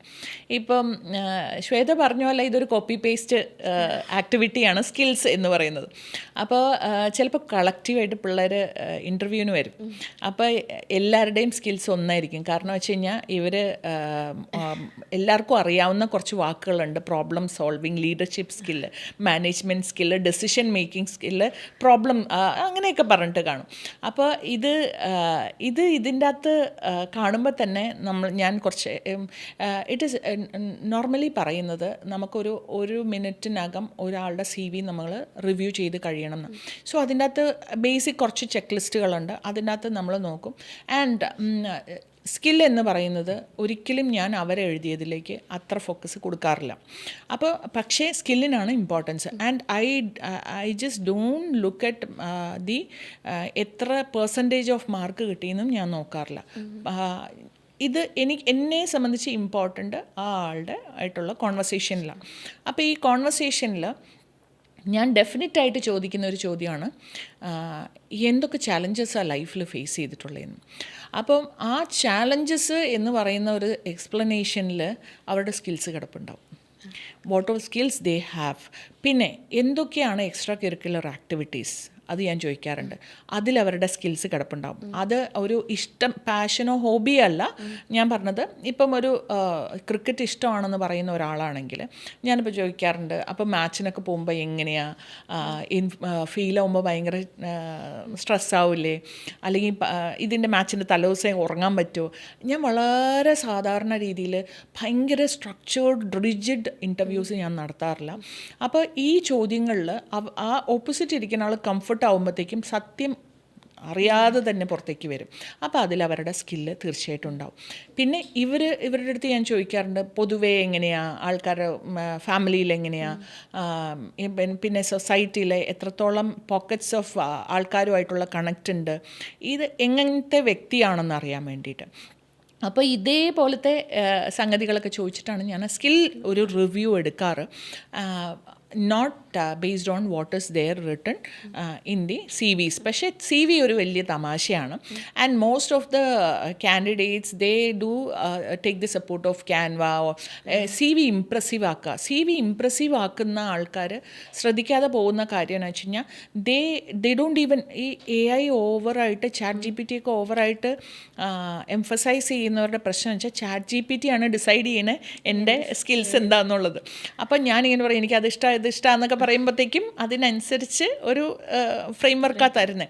പക്ഷേ if you don't really read it properly and understand it and to connect it, then it is just waste of time. പക്ഷേ ഒരു ക്രിയേറ്റീവ് പേഴ്സൺ, ഞാനൊരു ക്രിയേറ്റീവ് പേഴ്സൺ ആണെന്നുള്ള ഒരു ആളാണെങ്കിൽ എൻ്റെ ഇൻ്റർവ്യൂവിൽ how I am going to present my CV is also very important. മനസ്സിലായി? അപ്പോൾ സ്കിൽസ് എപ്പോഴും നമ്മളുടെ കയ്യിൽ ഉണ്ടാവണം. നമ്മൾ അറിഞ്ഞിരിക്കേണ്ട ഒരു സാധനമാണ്. എനിക്ക് 10 സ്കില്ല് വേണമെന്ന് നിർബന്ധമില്ല. പക്ഷേ എൻ്റെ ഉള്ള സ്കില്ല് എനിക്ക് സ്ട്രോങ് ആണെങ്കിൽ when I share with them, that will be a valid point. ഇപ്പം I tell you one thing. Thomas profiling എന്ന് പറഞ്ഞിട്ടൊരു സൈക്കോമെട്രിക് ടെസ്റ്റ് ഉണ്ട്. അപ്പോൾ അത് ഇയേഴ്സ് ബാക്ക് എനിക്ക് തോന്നുന്നു 2006-07 കാലഘട്ടത്തിൽ ഇത് എടുക്കുന്ന സമയത്ത് when I was about to promote to the next level, ആ സമയത്താണ് അവർ കമ്പനി ഇത് ഇൻട്രൊഡ്യൂസ് ചെയ്ത് എന്നോട് ചെയ്യാൻ പറഞ്ഞത്. അപ്പം when I did that Thomas profiling, ഇതിൻ്റെ അകത്ത് എനിക്ക് നമ്മുടെ ട്രിക്കി ക്വസ്റ്റ്യൻസാണ് കൂടുതലും വരുന്നത് സൈക്കോമെട്രിക് ടെസ്റ്റിൽ. അപ്പോൾ ഇത് കഴിഞ്ഞിട്ട് ഇതിൻ്റെ റിപ്പോർട്ട് വായിച്ചപ്പോഴാണ് ഏറ്റവും ബ്യൂട്ടിഫുള്ളി ഞാൻ എന്താണെന്നുള്ളത്, പ്രൊഫഷണലി എന്താണെന്നുള്ളത് അതിൻ്റെ അകത്ത് കണക്ട് ചെയ്തത്. അപ്പോൾ അതിൽ കൃത്യമായിട്ട് പറയണം, ഞാനൊരു പ്രോസസ് ഓറിയൻറ്റഡ് പേഴ്സണാണ്. എനിക്ക് I want to get things done mostly in the process way, and I don't want people to deviate that also. I don't want ഒരാൾ ബൈപ്പാസ് ചെയ്താൽ എനിക്ക് താല്പര്യമില്ല. എല്ലാത്തിനും അതിൻ്റേതായ ചിട്ട ചിട്ടയിൽ പോകണം എന്നുള്ള ആളാണ്. So based on that they promoted me. So I was checking with my boss എന്താണ് അതിൻ്റെ അകത്തുനിന്ന് what is a narrative that my boss wanted to know about me before promoting me. അപ്പോൾ അവർ പറഞ്ഞ ഒരു കാര്യമുണ്ട്, Savitha, this profile has to be process oriented person. അപ്പോൾ ഇതിന് വേണ്ട സ്കില്ല് പ്രോസസ് ഓറിയൻറ്റേഷനാണ്. അപ്പോൾ അതിൽ ആ വ്യക്തി അത് തന്നെ അല്ലെങ്കിൽ പെട്ടുപോകും. മനസ്സിലായോ? അപ്പോൾ എൻ്റെ സ്കില്ല് ആ ഒരു പെർട്ടിക്കുലർ പ്രൊഫൈലിൽ മാച്ച്ഡാണ്. പക്ഷേ എൻ്റെ ആ പ്രൊഫൈൽ പോയിട്ട് ഞാനൊരു ഒരു കാര്യം ഡിസൈൻ ചെയ്യുന്ന ഒരു സാധനമാണ് ഞാൻ ചെയ്യാൻ പോകുന്നതെങ്കിൽ അത് ചിലപ്പോൾ മാച്ച് ആവത്തില്ല. മനസ്സിലായോ? ഞാൻ ഡിലേ ചെയ്യിക്കും. ബിക്കോസ് ഞാൻ എപ്പോഴും ഓരോ സാധനം ഇത് അവർ പറഞ്ഞിട്ടാണോ, ഇത് ഇവർ പറഞ്ഞിട്ടോ, ഇത് സ്റ്റാൻഡേർഡിനനുസരിച്ചാണ്, ഇങ്ങനെയൊക്കെ ഞാൻ നോക്കിക്കൊണ്ടിരിക്കുമ്പോൾ ഒരു ക്രിയേറ്റീവ് പേഴ്സൻ്റെ തോട്ട് പ്രോസസ്സ് എനിക്ക് കിട്ടത്തില്ല. സോ സ്കിൽസ് മീൻസ് നമ്മളെല്ലാം പൊസസ് ചെയ്യണം എന്ന് നിർബന്ധമില്ല. വാട്ട് വി പൊസസ് ദാറ്റ് നമ്മളതിൽ മാസ്റ്റർ ആയാൽ we can align that to a career which is matching that skill. മനസ്സിലായോ? ഇപ്പം കേരളത്തിൽ പ്രധാനമായിട്ട് സ്കൂൾസൊക്കെ പിന്തുടരുന്ന സിലബസുകളുണ്ട്. Kerala സ്റ്റേറ്റിൻ്റെ SCRT, CBSE, ICIC, NIOS, അങ്ങനെ ഒത്തിരി സിലബസുകളുണ്ട്. അപ്പം ഈ സിലബസുകളെല്ലാം ഈ പറഞ്ഞ പോലെ കുട്ടികൾക്ക് അവരുടെ എന്താ പറയുക സ്കിൽ ഡെവലപ്മെൻറ്റിനെയൊക്കെ ഫോക്കസ് ചെയ്യുന്ന രീതിയിലുള്ള സിലബസുകളാണോ? അപ്പം ഇതെല്ലാം യൂസ്ഫുള്ളായിട്ടുള്ള സിലബസുകളാണോ ഇപ്പോൾ നമ്മുടെ നാട്ടിലുള്ളത്? മാം അങ്ങനെ എപ്പോഴെങ്കിലും ഇവാലുവേറ്റ് ചെയ്തിട്ടുണ്ടോ? Yes, I have done evaluation. ഇതിൽ ഏറ്റവും കൂടുതൽ പാരൻസ് എങ്ങനെ ആവണം ഇങ്ങനെ ആവണം എന്ന് കരുതി സിലബസ് ചൂസ് ചെയ്യുന്നവരല്ല. ഒരു കോമൺ ട്രെൻഡിൽ പോകുന്ന ഒരു ഇതാണ് എനിക്ക് തോന്നിയിട്ടുള്ളത്. പിന്നെ എന്താണ് ഈ സിലബസ് എന്ന് ചോദിച്ചു കഴിഞ്ഞാൽ, ഈ സിലബസുകൾക്ക് എല്ലാത്തിനും ഒരു ഐഡൻറ്റിറ്റി, നമ്മൾക്കിപ്പോൾ ഒരു പേഴ്സണാലിറ്റി ഉണ്ടെന്ന് പറയുന്ന പോലെ എല്ലാ സിലബസുകൾക്കും ഐഡൻറ്റിറ്റി ഉണ്ട്, ഒരു പേഴ്സണാലിറ്റി ഉണ്ട്. അത് നമുക്ക് സൂട്ടാവോ, നമ്മുടെ കുട്ടിക്ക് വേണോ അതെന്നുള്ളത് ചൂസ് ചെയ്യുക എന്നുള്ളതാണ് ഏറ്റവും ഇമ്പോർട്ടൻറ്റ്. ഇപ്പോൾ എൻ്റെ അടുത്ത് പാരൻസ് പലരും ചോദിക്കാറുണ്ട്, ഞാൻ CBSE ചേർത്താൽ എങ്ങനെ ഉണ്ടാവും, ICC ചേർത്താൽ എങ്ങനെ ഉണ്ടാവും. അപ്പം so I always say that Kerala syllabus is the best എന്ന് ഞാൻ ഇപ്പോഴും പറയും. പിന്നെ NIOS is also good for A talented child. അതായത് NIOS അത്ര പ്രചാരത്തിലൊന്നും ഇല്ലെങ്കിലും there are schools which are having NIOS as A additional one. NIOS എപ്പോഴാണ് ഏറ്റവും യൂസ്ഫുൾ ആയിട്ട് വരുന്നതെന്ന് വെച്ചാൽ, ഒരു കുട്ടി ഭയങ്കര ടാലൻറ്റഡ് ആണ്, they have A talent in may be vocal talent ഉണ്ട്, അതിൽ കുറേ പഠിക്കണം, ഇൻസ്ട്രുമെൻ്റൽ ടാലൻ്റ് ഉണ്ട്, ഒരു or like A media kind of കൂടുതലും ആക്ടിങ്ങും അങ്ങനെയൊക്കെ ചെയ്യുമ്പോൾ ഒരു മെയിൻ സ്ട്രീം സിലബസ് പഠിക്കാനായിട്ട് ചിലപ്പോൾ ഭയങ്കര ഡിഫിക്കൽട്ടായിരിക്കും. അവിടെ NIOS is A lighter syllabus. അതിൽ കൂടുതലും ലൈഫ് സ്കിൽസും വേണ്ട ഒരു വ്യക്തിക്ക് ലൈഫിൽ വേണ്ട സബ്ജക്റ്റുകൾ മാത്രം കൊടുക്കുന്ന ഒരു സിലബസാണ് NIOS. So it's very beautiful. ഈ NIOSൻ്റെ കാര്യം പറഞ്ഞപ്പോൾ എനിക്ക് ഒരു എക്സാമ്പിൾ ഉണ്ടായിരുന്നു. ഒരു കുട്ടിയെ ഞാനൊരു 5 to 6 years back I spoke to her, very vibrant girl. Her parents are in film field. അപ്പോൾ അവളൊരു CBSE ഇതിലാണ് പഠിച്ചിരുന്നത്, സ്ട്രീമിൽ. അപ്പോൾ ഷി വാസ് ടെല്ലിങ്, ആൻറ്റി എനിക്കൊന്നും ഒട്ടും സ്കോർ ചെയ്യാൻ പറ്റുന്നുണ്ടായിരുന്നില്ല. അവസാനം എൻ്റെ പാരൻസ് ആർ എൻ്റെ അടുത്ത് ഭയങ്കര സ്നേഹമാണ്. അവർക്ക് ഞാൻ സ്ട്രഗിൾ ചെയ്യണ കണ്ടപ്പോൾ അവർ എന്നെ ഡ്രോപ്പ് ഔട്ട് ചെയ്യിപ്പിക്കാൻ വേണ്ടിയിട്ട്, അവിടുന്ന് വിഡ്രോ ചെയ്യിക്കാൻ വേണ്ടിയിട്ട് സ്കൂളിൽ വന്നപ്പോൾ സ്കൂൾ മാനേജ്മെൻറ്റാണ് സജസ്റ്റ് ചെയ്തത്, എന്നാൽ പിന്നെ ഞങ്ങൾക്ക് അങ്ങനെ ഒരു സ്കീമുണ്ട്, NIOSലിടാം. പക്ഷേ അതിന് ഒരു പ്രത്യേകിച്ച് അങ്ങനെ ഒരു ക്ലാസ്സിൽ ചിലപ്പോൾ 10 പേരോ 20 പേരോ വരത്തില്ല. പക്ഷേ there is A facility, it is A lighter version. അപ്പോൾ കുട്ടി അങ്ങനെ ഇടും. And she passed out from that. അത് കഴിഞ്ഞിട്ടാണ് ഞാൻ കാണുന്നത്. അപ്പോൾ എൻ്റെ ലൈഫ് ചേഞ്ച് ചെയ്തത് NIOSൽ സിലബസ് എടുത്തതിന് ശേഷമാണ്. കാരണം അതിന് ശേഷം എനിക്കെന്ന് വെച്ചാൽ ആ കുട്ടിക്ക് ഫാഷൻ ഡിസൈനിങ് ഭയങ്കര ഇഷ്ടമായിരുന്നു. കാരണം അമ്മ കോസ്റ്റ്യൂം ഡിസൈനർ ആയതുകൊണ്ട് അതിനോടുള്ള ഒരു ഇഷ്ടം കുഞ്ഞിലേ തൊട്ടുണ്ടായിരുന്നു. So maybe she's genetically ആ ഒരു ക്രിയേറ്റീവ് സ്കിൽസും ഉണ്ടായിരുന്നിരിക്കാം.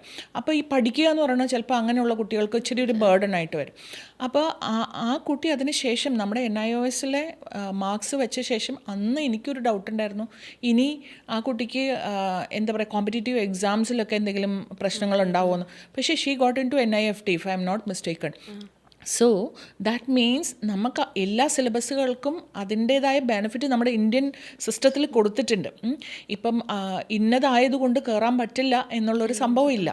അപ്പോൾ ആൻഡ് എഗെയിൻ CBSE എന്നെ സംബന്ധിച്ചാണ് കേട്ടോ, ഇതൊരു കോൺട്രവേഴ്സ്യൽ ഡിസ്കഷനിൽ വരരുത്.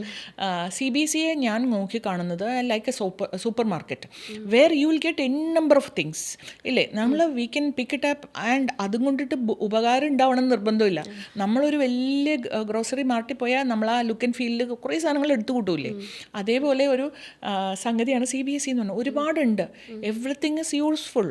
പക്ഷേ യൂസ് ആവുന്ന ആൾക്കാർക്ക്, ഇത്രയും ഗ്രാബ് ചെയ്യാൻ പറ്റുന്നവർക്ക്, നമ്മൾ പറയില്ലേ പൈസ ഉണ്ടെങ്കിൽ ഇതെല്ലാം നല്ലതാണെന്ന് പറയുന്ന പോലെ, അത്രയും ബുദ്ധിയും അത്രയും അബ്സോർപ്ഷനും ഉള്ള ആൾക്കാർക്ക് CBSE പോലത്തെ ഒരു പ്ലാറ്റ്ഫോം നല്ലതാണ്. ഒത്തിരി സബ്ജക്റ്റുകളിൽ അവർ കവർ ചെയ്യുന്നുണ്ട്. ICSE സംബന്ധിച്ച് ICSE ഒരു ബിൽഡിംഗ് ബ്ലോക്ക് പോലെ, അവർ കുഞ്ഞിലെ പഠിക്കുന്ന സാധനത്തിൽ ബിൽഡ് ചെയ്ത് വരുന്ന ഒരു സംഭവമാണ്. It's little more tough. IB വരുമ്പോഴത്തേക്കും it's more of project oriented, how they want to utilize that concept in the real world എന്നുള്ള കോൺസെപ്റ്റിൽ വരുന്നത്. അത് നമുക്ക് IB അത്ര കണ്ട് പ്രചാരത്തിലൊന്നും ഇന്ത്യയിലില്ല. എന്നാലും ദർ ആർ സം എന്താ പറയുക, ഹിൽ സ്റ്റേഷൻ ബേസ്ഡ് ആയിട്ടുള്ള സ്കൂൾസാണ് കൂടുതലും IB കൊടുക്കാറ്. ഇപ്പോൾ കുറച്ചൊക്കെ അത് സിറ്റീസിലേക്കൊക്കെ വന്നു തുടങ്ങിയിട്ടുണ്ട്. So these are the സിലബസുകളുള്ളത്.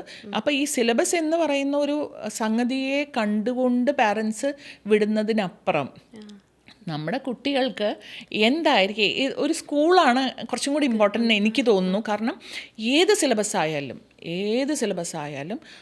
the school, the way they perceive the child's future, the way they design the curriculum, that is very important. അതാണ് നോക്കേണ്ടത്. കാരണം അൾട്ടിമേറ്റ്ലി ഈ ബോർഡിൽ നിന്ന് എക്സാം എഴുതി പാസ്സാവും, പക്ഷേ ആ മോൾഡിങ് ഫാക്ടർ വരുന്നത് ആ ഒരു അക്കാഡമിക് അറ്റ്മോസ്ഫിയറിലാണ്. അതിന് ഇമ്പോർട്ടൻസ് കൊടുത്തുകൊണ്ട് പാരൻസ് ഒരു കുട്ടിയെ ജോയിൻ ചെയ്യിപ്പിക്കണം എന്നാണ് എൻ്റെ ഒരു ഒപ്പീനിയൻ. ഓക്കെ മാം, നമ്മൾ ഇത്രയും സിലബസിൽ കവർ ചെയ്തു പോയി. അപ്പോൾ ഇതിൽ വരുന്നതാണ് NIOS തന്നെ വരുന്നതാണോ ഈ ഓപ്പൺ സ്കൂളിംഗ് എന്ന് പറയുന്നത്? ഓപ്പൺ സ്കൂളിംഗ് എന്നുള്ളൊരു വാക്ക് ഈ അടുത്ത കാലത്ത് ആണ് ആളുകളിലേക്ക് കൂടുതൽ എത്തുന്നത് എനിക്ക് തോന്നുന്നു.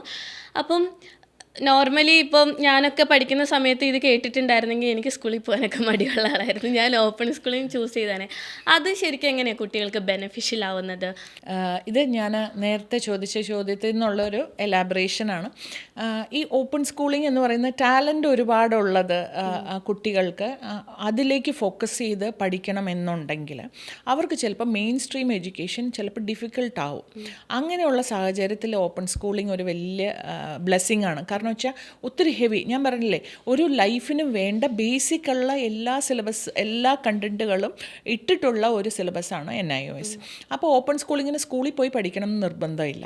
വേർ വി ക്യാൻ ഹാവ് എന്താ പറയുക, ഹോം സ്കൂളിംഗ് ചെയ്തിട്ട് എക്സാംസിൻ്റെ സമയത്ത് നമ്മൾ എവിടെയെങ്കിലും അറ്റാച്ച്ഡ് ആയിട്ട് അതിന് NIOSൽ രജിസ്റ്റർ ചെയ്തിട്ട് പോയിരുന്ന് എക്സാം എഴുതിയാൽ മതി. അപ്പോൾ ഇപ്പോൾ ശ്വേത പറഞ്ഞ ഒരു ഇതിൽ ഇത് ഞാൻ അറിഞ്ഞിരുന്നെങ്കിൽ ഞാൻ അങ്ങനെ ചെയ്തത്. പക്ഷേ സ്കൂളുകൾ തരുന്ന ഒരു സംഭവമുണ്ട്, ആ സംഗതി ഞാൻ കഴിഞ്ഞ ക്വസ്റ്റ്യനിൽ തന്നെ വൈൻഡപ്പ് ചെയ്തൊരു സംഭവം ഉണ്ടല്ലോ.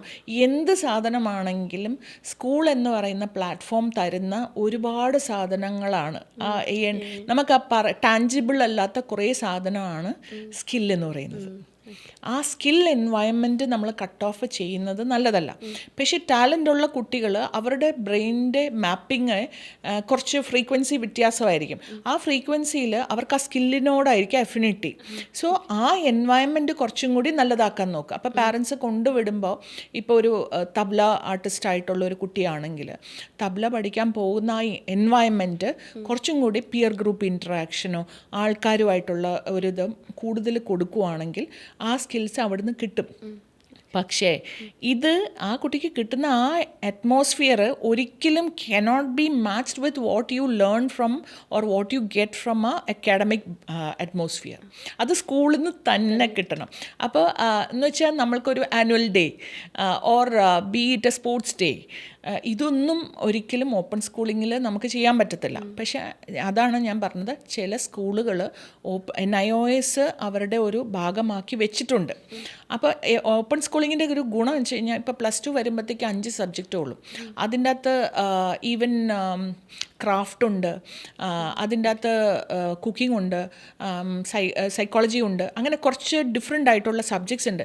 പിന്നെ ഒറ്റയടിക്ക് പോയിട്ട് ഈ 10 സബ്ജക്റ്റ് എഴുതണ്ട.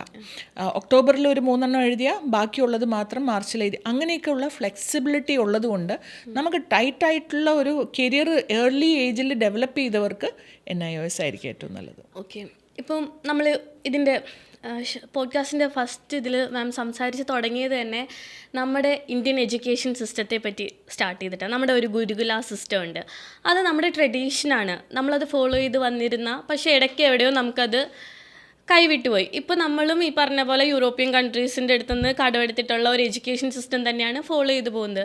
പക്ഷേ ഇന്ത്യൻ കൾച്ചറിന് എന്തുകൊണ്ടും നല്ലത് ഈ പഴയ നമ്മുടെ ആ ഒരു ഗുരുകുല സിസ്റ്റം അല്ലേ?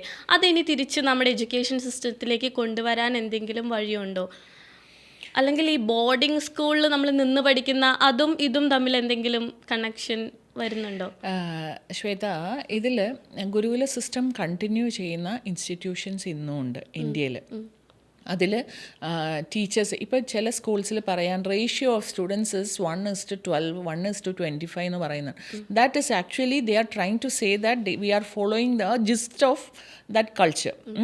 അപ്പം അതിൽ എന്താ അവർ ഉദ്ദേശിക്കുന്നത് വെച്ചാൽ ഒരു ഇത്ര കുട്ടികളെ എൻ്റെ കീഴിലുള്ള എങ്കിൽ ആ കുട്ടിയുടെ സ്കില്ല്, ബിഹേവിയർ എല്ലാം നോക്കി കണ്ട് അതിനെ ബ്ലെൻഡ് ചെയ്യിച്ച് കൊണ്ടുപോകാൻ പറ്റും എന്നാണ് ആ സിസ്റ്റം. അപ്പോൾ സ്കൂൾസ് ട്രൈ ചെയ്യുന്നുണ്ട്, ഇല്ലയെന്ന് ഞാൻ പറയുന്നില്ല. And there are also schools, boarding schools which R focusing only at ഗുരുകുല സിസ്റ്റം. അത് ചെയ്യുന്ന സ്കൂൾസും ഉണ്ട്. അപ്പം ഞാൻ ലിസ്റ്റ് ചെയ്ത് ഞാൻ ആ സ്കൂൾസ് പറയുന്നില്ല, പക്ഷേ ഇന്ത്യയിലുണ്ട് and which is very popular. അവിടെ നിന്ന് പാസ് ഔട്ട് ആയിട്ടുള്ള കുട്ടികൾ ഒരു പക്ഷേ ഒരു സിവിൽ സർവീസ് ചെയ്യുന്ന ഒരാളുണ്ടാവാം, and at the same time പൊളിറ്റീഷ്യനും ഉണ്ട്, and at the same time ഒരു മ്യൂസിക് ഡയറക്ടറും ഉണ്ട് ആ ഒരേ സ്കൂളിൽ പഠിച്ചിട്ടുള്ള. അപ്പോൾ അവർ they have given importance to their skills. It's evident. കാരണം വെച്ചാൽ അവിടുന്ന് പാസ് ഔട്ട് ആവുന്ന ആൾ ഡോക്ടറും എഞ്ചിനീയറും മാത്രം ആവുന്നുണ്ടെങ്കിൽ ദറ്റ് ഇസ് ലൈക്ക് മോണോട്ടോണസ്, എന്തോ ഒരു സാധനം ഫോളോ ചെയ്യുന്നുണ്ട്. ഈ പലതിലും മേഖലയിൽ അവരെല്ലാവരും എക്സൽ ചെയ്ത് തരാം. And one of their student is owner of restaurant chain. അപ്പം പല മേഖലയിൽ നിൽക്കുന്നുണ്ടെങ്കിൽ ആ ഒരു സിസ്റ്റത്തിന് വർക്കബിൾ ആണ്. പക്ഷേ ഇതിന് ഒരുപാട് എഫേർട്ട് ഉണ്ട്. പണ്ടത്തെ കാലത്തെ ആ ഒരു പേസ് അല്ല നമുക്ക് economy wise we have changed a lot. The challenges in the economy is also very high. അപ്പോൾ ഇതെല്ലാം വെച്ചിട്ട് നമ്മുടെ pace of life is also very high, fast pace ആയി. അപ്പോൾ ഇതിൻ്റെ എല്ലാത്തിൻ്റെ ഇടയിൽ എല്ലാ സ്കൂൾസും അങ്ങനെ ആവാനുള്ള സാഹചര്യം വളരെ കുറവാണ്. പക്ഷേ this can be embedded to the system, any system which is there. And പിന്നെ ഇപ്പോൾ നമ്മൾ പറഞ്ഞു, നമ്മൾ ആ യൂറോപ്യൻ കൾച്ചർ എന്നൊക്കെ നമ്മളിപ്പോൾ പറഞ്ഞപ്പോൾ നമ്മളതെല്ലാം അഡോപ്റ്റ് ചെയ്ത് ഇവിടെ നിൽക്കുന്നുണ്ട്. പക്ഷെ അവരെന്താ ചെയ്തതെന്നറിയോ? They have gone to a light O level എന്നൊക്കെ പറയുന്ന സിസ്റ്റം ഉണ്ടല്ലോ എഡ്യൂക്കേഷൻ. അവിടെ ഒന്നും ഇത്ര പിന്നെ UK സിലബസ് ഇപ്പോൾ പോയി കഴിഞ്ഞാൽ it's very lighter. It's not that tough as many of the syllabus in India. അപ്പോൾ അവർ ചെയ്തത് they have given importance to the skills. അപ്പം നമ്മളിത് അഡോപ്റ്റ് ചെയ്ത് ഇപ്പോൾ ഫോർ എക്സാമ്പിൾ ഈ പുറത്തുള്ള ആൾക്കാർക്ക് ഇന്ത്യൻസിനെ നോക്കിക്കണ്ടിരുന്ന വാല്യൂ ബേസ്ഡ് സിസ്റ്റമാണെന്നാണ്. പക്ഷേ ഇവിടുത്തെ റിയൽ വാല്യൂ ബേസ്ഡ് സിസ്റ്റം നമ്മൾ അവരെ നോക്കിയാണ് പല കാര്യങ്ങളും ചെയ്തിട്ട് നമ്മുടെ വാല്യൂ സിസ്റ്റം കുറച്ച് താഴാൻ തുടങ്ങി. പക്ഷേ അവർ ദേ വോണ്ട് ടു ഫോളോ അസ്. മനസ്സിലായോ? അപ്പം അവിടെ ഇപ്പോൾ ഈ അസസ്മെൻറ്റ് പോലും UK ഭയങ്കര നല്ലതാണ്. മനസ്സിലായോ? ഇപ്പോൾ ഒരു 2010 തൊട്ടിട്ട് മോസ്റ്റ് ഓഫ് ദ സ്റ്റുഡൻസ് കുട്ടികളുടെ ജനറേഷനിൽ ഇപ്പം നമ്മൾ ഈ ലേറ്റസ്റ്റ് ട്രെൻഡിലെ കുട്ടികളുടെ ജനറേഷൻ്റെ വ്യത്യാസത്തിൻ്റെ തോട്ട് പ്രോസസ്സൊക്കെ പറയുമല്ലോ. അതേപോലെ ഒരു 2010 തൊട്ട് ജനിച്ചിട്ടുള്ള കുട്ടികളിൽ കൂടുതലും ഒരു ആവറേജ് മൈൻഡിനേക്കാളും കുറച്ച് ഫ്ലക്ച്വേറ്റിംഗ് മൈൻഡുള്ള കുട്ടികളാണ് ജനിച്ചിട്ടുള്ളത്. ബോർഡർ ലൈനും സ്പെസിഫിക്കും ലേണിംഗ് ഇഷ്യൂസും ഉള്ള കുട്ടികൾ കൂടുതലാണ്. അപ്പോൾ പണ്ട് കുറേയൊക്കെ കൂടുതലുണ്ടായിരുന്ന പുറം രാജ്യങ്ങളായിരുന്നു, പക്ഷേ ഇന്ത്യയിൽ നമുക്കിത് കൂടി തുടങ്ങി. അപ്പോൾ ഇവിടുത്തെ എഡ്യൂക്കേഷൻ സിസ്റ്റം അതുമായിട്ട് അത്ര കണ്ട് അഡാപ്റ്റ് ചെയ്തിട്ടില്ല. ഈവൻ ദോ കോർട്ട് ഓർഡേഴ്സ് ഉണ്ട്, CBSE റൂൾ ഇറക്കിയിട്ടുണ്ട് എല്ലാ സ്കൂൾസിലും അങ്ങനെയുള്ള കുട്ടികൾക്ക് ഇത്ര സീറ്റ് കൊടുക്കണം എന്ന്. ഇപ്പം എനിക്കറിയുന്ന ഒരു കുട്ടി, she's an autistic child, her mother is a lawyer, she had to fight with a school management to get a seat for her daughter. അങ്ങനെ ഒരു സിറ്റുവേഷനൊക്കെ നമുക്ക് ഇന്ത്യയിലുണ്ട്. ആൻഡ് ഇങ്ങനെ ഇപ്പം അത്യാവശ്യം പൈസക്കാരായിട്ടുള്ള ആൾക്കാർക്ക് ഇവരെ കറക്റ്റ് ചെയ്യാൻ പറ്റും, because therapy is the only way. അപ്പോൾ അവർക്ക് തെറാപ്പീസ് കൊടുത്താണ് ഇവരെ കറക്റ്റ് ചെയ്യുന്നത്. It's not that they are bad or they are disable completely, they are different, that's it. അപ്പോൾ ആ ഡിഫറെൻ്റ് ആയിട്ടുള്ള കുട്ടികൾക്ക് ഫോക്കസ് കൊടുക്കാൻ പറ്റിയ ഒരു അറ്റ്മോസ്ഫിയർ നമുക്ക് അത്ര വന്നിട്ടില്ല. മനസ്സിലായി? അപ്പോൾ വെൻ വി ടോക്ക് അബൌട്ട് എപ്പോഴും നമ്മൾ സംസാരിക്കുന്നത് ഏറ്റവും ബെസ്റ്റായിട്ടുള്ള ആൾക്കാരെക്കുറിച്ചാണ്. പണ്ട് നമ്മുടെ ടീച്ചേഴ്സ് ചെയ്തിരുന്ന കാര്യങ്ങളൊക്കെ തന്നെയാണ് നമ്മൾ പിന്നെയും പറയുന്നത്. ലൈക്ക് എല്ലാവരും എല്ലാം കഴിവുള്ള ആൾക്കാർ, ആ കഴിവിൽ ഡിഫറൻസ് ഉണ്ടെങ്കിൽ ഹൗ ടു ടാക്കിൾ ഇറ്റ്, അതും കൂടി എംബഡഡ് ആയിട്ടുള്ള ഒരു മാനേജ്മെൻറ്റ് സിസ്റ്റം ഉള്ള ഒരു സ്കൂളാണെങ്കിൽ it will be the best thing. ഒരു കുട്ടിക്ക് കിട്ടാവുന്നത് അവിടുത്തെ ടീച്ചേഴ്സ്, അവിടുത്തെ എൻവയൺമെൻറ്റ്, അവിടുത്തെ കരിക്കുലം, മെത്തഡോളജി, ഇത്ര സാധനങ്ങൾ വെച്ചിട്ടുള്ള ഒരു സ്ഥലമാണെങ്കിൽ they will come out with quality. ഇപ്പോൾ മാമിൻ്റെ ഒരു നിരീക്ഷണത്തിൽ പുതിയ ജനറേഷനിലെ കുട്ടികൾ അവരവരെ കരിയറിനെ നോക്കിക്കാണുന്നത് എങ്ങനെയാണ്? അല്ലെങ്കിൽ അവർ ഒരു എന്തായാലും മാം കരിയർ സ്റ്റാർട്ട് ചെയ്ത് തൊട്ട് ഇപ്പോൾ വരെയുള്ള ഇടയിലുള്ള എല്ലാ വന്നുപോയ ജനറേഷനെയും മാം ഹാൻഡിൽ ചെയ്തിട്ടുണ്ട്. അപ്പോൾ ഇപ്പോഴത്തെ ഒരു ജനറേഷനെ ഹാൻഡിൽ ചെയ്യാൻ എങ്ങനെയാണ്? ബുദ്ധിമുട്ടാണോ? അല്ലെങ്കിൽ അവരെ ഒരു കരിയർ ഫ്യൂച്ചറിനെ അവർ നോക്കിക്കാണുന്നത് എങ്ങനെയാണ്? കരിയറിനെ അവർ നോക്കിക്കാണുന്നത് എങ്ങനെയാണ്? എന്തെങ്കിലും വ്യത്യാസങ്ങൾ അതിൽ ഫീൽ ചെയ്തിട്ടുണ്ടോ? സത്യം പറഞ്ഞു കഴിഞ്ഞാൽ കുറച്ച് ഒരു 2 decades ബാക്കൊക്കെ ഉള്ള ആൾക്കാർ, ഒഫീഷ്യൽ പ്ലാറ്റ്ഫോമിലുള്ള ആൾക്കാർ കൂടുതലും കുറച്ച് ഫ്രെയിംഡ് ആൾക്കാരായിരുന്നു. Because they are focused at career, because ഒത്തിരി കമ്മിറ്റ്മെൻറ്റ്സ് ഉണ്ട് എല്ലാവരുടെയും ലൈഫിൽ. ഒരു മൾട്ടിപ്പിൾ ഇൻകം ആൾക്കാരായിരുന്നില്ല. They are all focused at ഇതിൽ നിന്ന് വരുന്ന സാലറി, അതിനെ ബേസ് ചെയ്തിട്ടുള്ള കുറേ ജീവിതങ്ങൾ ആശ്രയിച്ച് നിൽക്കുക, അതിലേക്കുള്ള കുറേ റീപേയ്മെൻറ്റ്സ്, ഇങ്ങനെയൊക്കെ ആയിരുന്നു അന്നത്തെ കാലത്ത്. അപ്പോൾ ഒരു ഡെക്കേഡ് മാറിക്കഴിഞ്ഞ് കഴിഞ്ഞപ്പോഴത്തേക്കും കുറച്ചും കൂടി ഒരു ഡിഫറെൻറ്റ് ആൾക്കാർ വരാൻ തുടങ്ങി. വേറെ പ്രത്യേകിച്ചൊരു ഫ്യൂച്ചർ ഓറിയൻറ്റഡ് അല്ലാത്ത ആൾക്കാരാണ് പിന്നെ വന്നത്. എന്നുവെച്ചാൽ എനിക്ക് ഇന്നത് എത്തണം, അങ്ങനെ ഒരു ഫോക്കസ്ഡ് ഒന്നും ആയിരുന്നില്ല. അത് കഴിഞ്ഞിട്ട് എനിക്ക് തോന്നുന്നു ഒരു 2000 പോസ്റ്റ് കോവിഡ് വന്നിട്ടുള്ള ഒരു ജനറേഷൻ, അതായത് കരിയറിലേക്ക് കയറിയിട്ടുള്ള ജനറേഷൻ തെറ്റിദ്ധരിക്കപ്പെട്ടിട്ടുള്ള കുറച്ചൊരു കാറ്റഗറിയാണ്. ദ തിങ് ഈസ് ദാറ്റ് അവരിൽ ആ ഒരു നമ്മൾ ആ ഒരു ടാഗ് ലൈൻ ഓഫ് യോയോ എന്ന് പറഞ്ഞ ഒരു ആ ടാഗ് ലൈനിനോടുകൂടി വന്നു. ജെൻസി എത്തിയോ? ജെൻസി ആണോ? ഇപ്പോൾ ഓക്കെ. സോ ഫോർ മീ, എന്നെ സംബന്ധിച്ച് ആ യോയോ ഗാങ് ഞാനും തെറ്റിദ്ധരിച്ചിട്ടുണ്ട്. അപ്പം ഇവരെ ടാഗ് ചെയ്ത് അങ്ങനെ വരുമ്പോൾ ഇവർക്ക് they don't like to be structured. They don't want to be in a structured environment വേറെ ഒരു പ്രഷർ കയറി ഇരിക്കുന്ന. അതിലൊന്നിലും തെറ്റില്ല. പക്ഷേ അപ്പം എനിക്കൊരു ഇച്ചിരി സമയമെടുത്തു ആ ഒരു കോൺസെപ്റ്റും അവരുടെ തോട്ട് പ്രോസസ്സ്. പക്ഷേ they are good at heart. They want to have a transparent life എന്നാണ് എനിക്ക് മനസ്സിലായത്. ഇപ്പം ഞാനൊക്കെ വർക്ക് ചെയ്ത കാലത്ത് ചിലപ്പോൾ നമ്മളുടെ വർക്കിൻ്റെ ക്രെഡിറ്റ് വരെ നമ്മുടെ ബോസ് എടുത്തുകൊണ്ട് പോകുന്ന ഒരു കാലഘട്ടമൊക്കെ ഉണ്ടായിരുന്നു. പക്ഷേ ഇപ്പോഴത്തെ ജെൻസിയെ സംബന്ധിച്ചെന്ന് വെച്ചാൽ ദേ ഡോണ്ട് ഫിയർ എനിത്തിങ്. അവർക്ക് ആ ഫിയർ ഒന്നുമില്ല. അപ്പം ഞാൻ ജോലി ചെയ്താൽ I want to be evident, ലൗഡായിരിക്കണം എന്നുള്ള ഒരു ഇതാണ്. അതിൽ എനിക്ക് എൻ്റെ ബോസിനെയും പേടിയില്ല. എനിക്ക് ജോലി പോയി, അത്രേ ഉള്ളൂ. പക്ഷേ ഇതിൽ അലാമിങ് വന്നത് കുറച്ച് ഇപ്പം 2023 തൊട്ടിട്ട് ഞാൻ കുറച്ച് ട്രെൻഡ് ചേഞ്ച് എന്ന് വെച്ചാൽ ദേ സ്റ്റാർട്ടഡ് ഹാവിങ് മൾട്ടിപ്പിൾ ഇൻകം. അപ്പോൾ അത് ചിലപ്പോൾ ഒരു ട്രേഡിങ് കിട്ടിയിട്ടായിരിക്കാം, അല്ലെങ്കിൽ ചിലപ്പം ഫ്രീ ടൈമിൽ വേറൊരു ജോലി ചെയ്യുന്നുണ്ടാണ്. അപ്പോൾ ഈ കരിയറിലുള്ള ഒരു ഫ്യൂച്ചറിലേക്കുള്ള ഫോക്കസ് കുറച്ച് മാറി. അപ്പോൾ വില്ലിങ് ടു ലേൺ എന്ന് പറയുന്ന ആ ഒരു സ്കില്ലിലേക്ക് അവർ കുറച്ച് ഡീവിയേറ്റഡാണ്. അത് കുറച്ച് അലാമിങ് ആണ്. അങ്ങനെ വരുമ്പോൾ നമുക്ക് വിപ്ലവം ചിന്താഗതി എന്ന് പറയുന്ന ആ മനസ്സ് മാത്രമേ ഉള്ളൂ. അതും കൊണ്ടിട്ട് എവിടെ എത്തത്തില്ല. മനസ്സിലായോ? കാരണം വെച്ച് കഴിഞ്ഞാൽ ഓരോ ദിവസവും ഓരോ വർഷവും ഒരു വ്യക്തിയുടെ ജീവിതത്തിലെ ഫങ്ഷണൽ സ്കിൽസിന് സോഫ്റ്റ് സ്കിൽസിന് വെരി ഇമ്പോർട്ടൻറ്റ്. പിന്നെ ഇപ്പോൾ ഒരു പുതിയ ട്രെൻഡും കൂടിയുണ്ട്. ലൈക്ക് ഒരു 35 ഇയേഴ്സ് ആകുമ്പോഴത്തേക്കും റിട്ടയർമെൻറ്റ് തോട്ട് പ്രോസസ്സിലേക്ക് വരുന്നത്. That is also very good. ഒരു എത്ര കാലം നമ്മൾ ജീവിച്ചുകൊണ്ടിരിക്കുന്ന അത്രയും കാലം ഭയങ്കര പ്രഷറിൽ ജീവിക്കണം എന്ന് ഞാൻ പറയില്ല. റിട്ടയർമെൻറ്റ് ഇസ് നത്തിങ് ബട്ട് ഒരു സ്ട്രക്ചേർഡ് ഇതിൽ നിന്നുള്ള retirement and then work as per the pace എന്നുള്ളതാണ്. I won't say that completely detach from the earning side അല്ല. അപ്പോൾ ഈ അതിൽ റിട്ടയർമെൻ്റ് ആണെങ്കിൽ പോലും അങ്ങനെ ഒരു പ്ലാനിങ് എങ്കിലും വേണ്ടേ? ആ ഒരു പ്ലാനിങ് സൈഡിലേക്ക് വരണമെങ്കിൽ നമ്മൾ നിൽക്കുന്ന കരിയറിൽ എന്താണ് എനിക്ക് നെക്സ്റ്റ് ലെവലിൽ വേണ്ടത് എന്നുള്ള ചിന്തകൾ കുറച്ച് കുറവാണ്. പിന്നെ കുറച്ച് കാലങ്ങളായിട്ട് കാണുന്നത് ഇപ്പോൾ ഗ്രാജുവേഷനൊക്കെ ചെയ്യുന്ന കുട്ടികൾ, പണ്ട് BSc ആ ഒരു സ്ട്രീമിലൊക്കെ നല്ലപോലെ കുട്ടികളുണ്ടായിരുന്നു. ഇപ്പോൾ പല കോളേജസിലും അതൊക്കെ കുറഞ്ഞു തുടങ്ങി. എന്ത് സ്ട്രീമാണെങ്കിലും അവർക്ക് സ്കില്ല് വേണം എന്നുള്ള ചിന്ത മാറിയിട്ടുണ്ട്. ഇതിൻ്റെ reason somewhere I feel that it's parents. കാരണം I have seen a lot of parents who feels that എൻ്റെ കുട്ടി ഒരു നല്ല ജോലി എന്ന് അവർ പറയുന്നതിനെ ടാഗ് ചെയ്യുന്നത് സാലറിയാണ്. ആ സാലറി കിട്ടുന്നോടം വരെ I will feed him. That's not required. അത് ചെയ്യുന്തോറും അവർക്ക് ആ കംഫർട്ട് സോണിൽ നിന്ന് അവർ പുറത്തു പോകത്തില്ല. അപ്പോൾ 18 ഇയേഴ്സ് നമ്മൾ മേജർ ആവാൻ എന്ന് പറയുന്നത് പോലെ തന്നെ 18 ഇയേഴ്സ് ആയാൽ ഒരു വ്യക്തി സ്കിൽ ഓറിയൻറ്റഡ് ജോലികൾ ചെയ്യാൻ പ്രാപ്തനായി.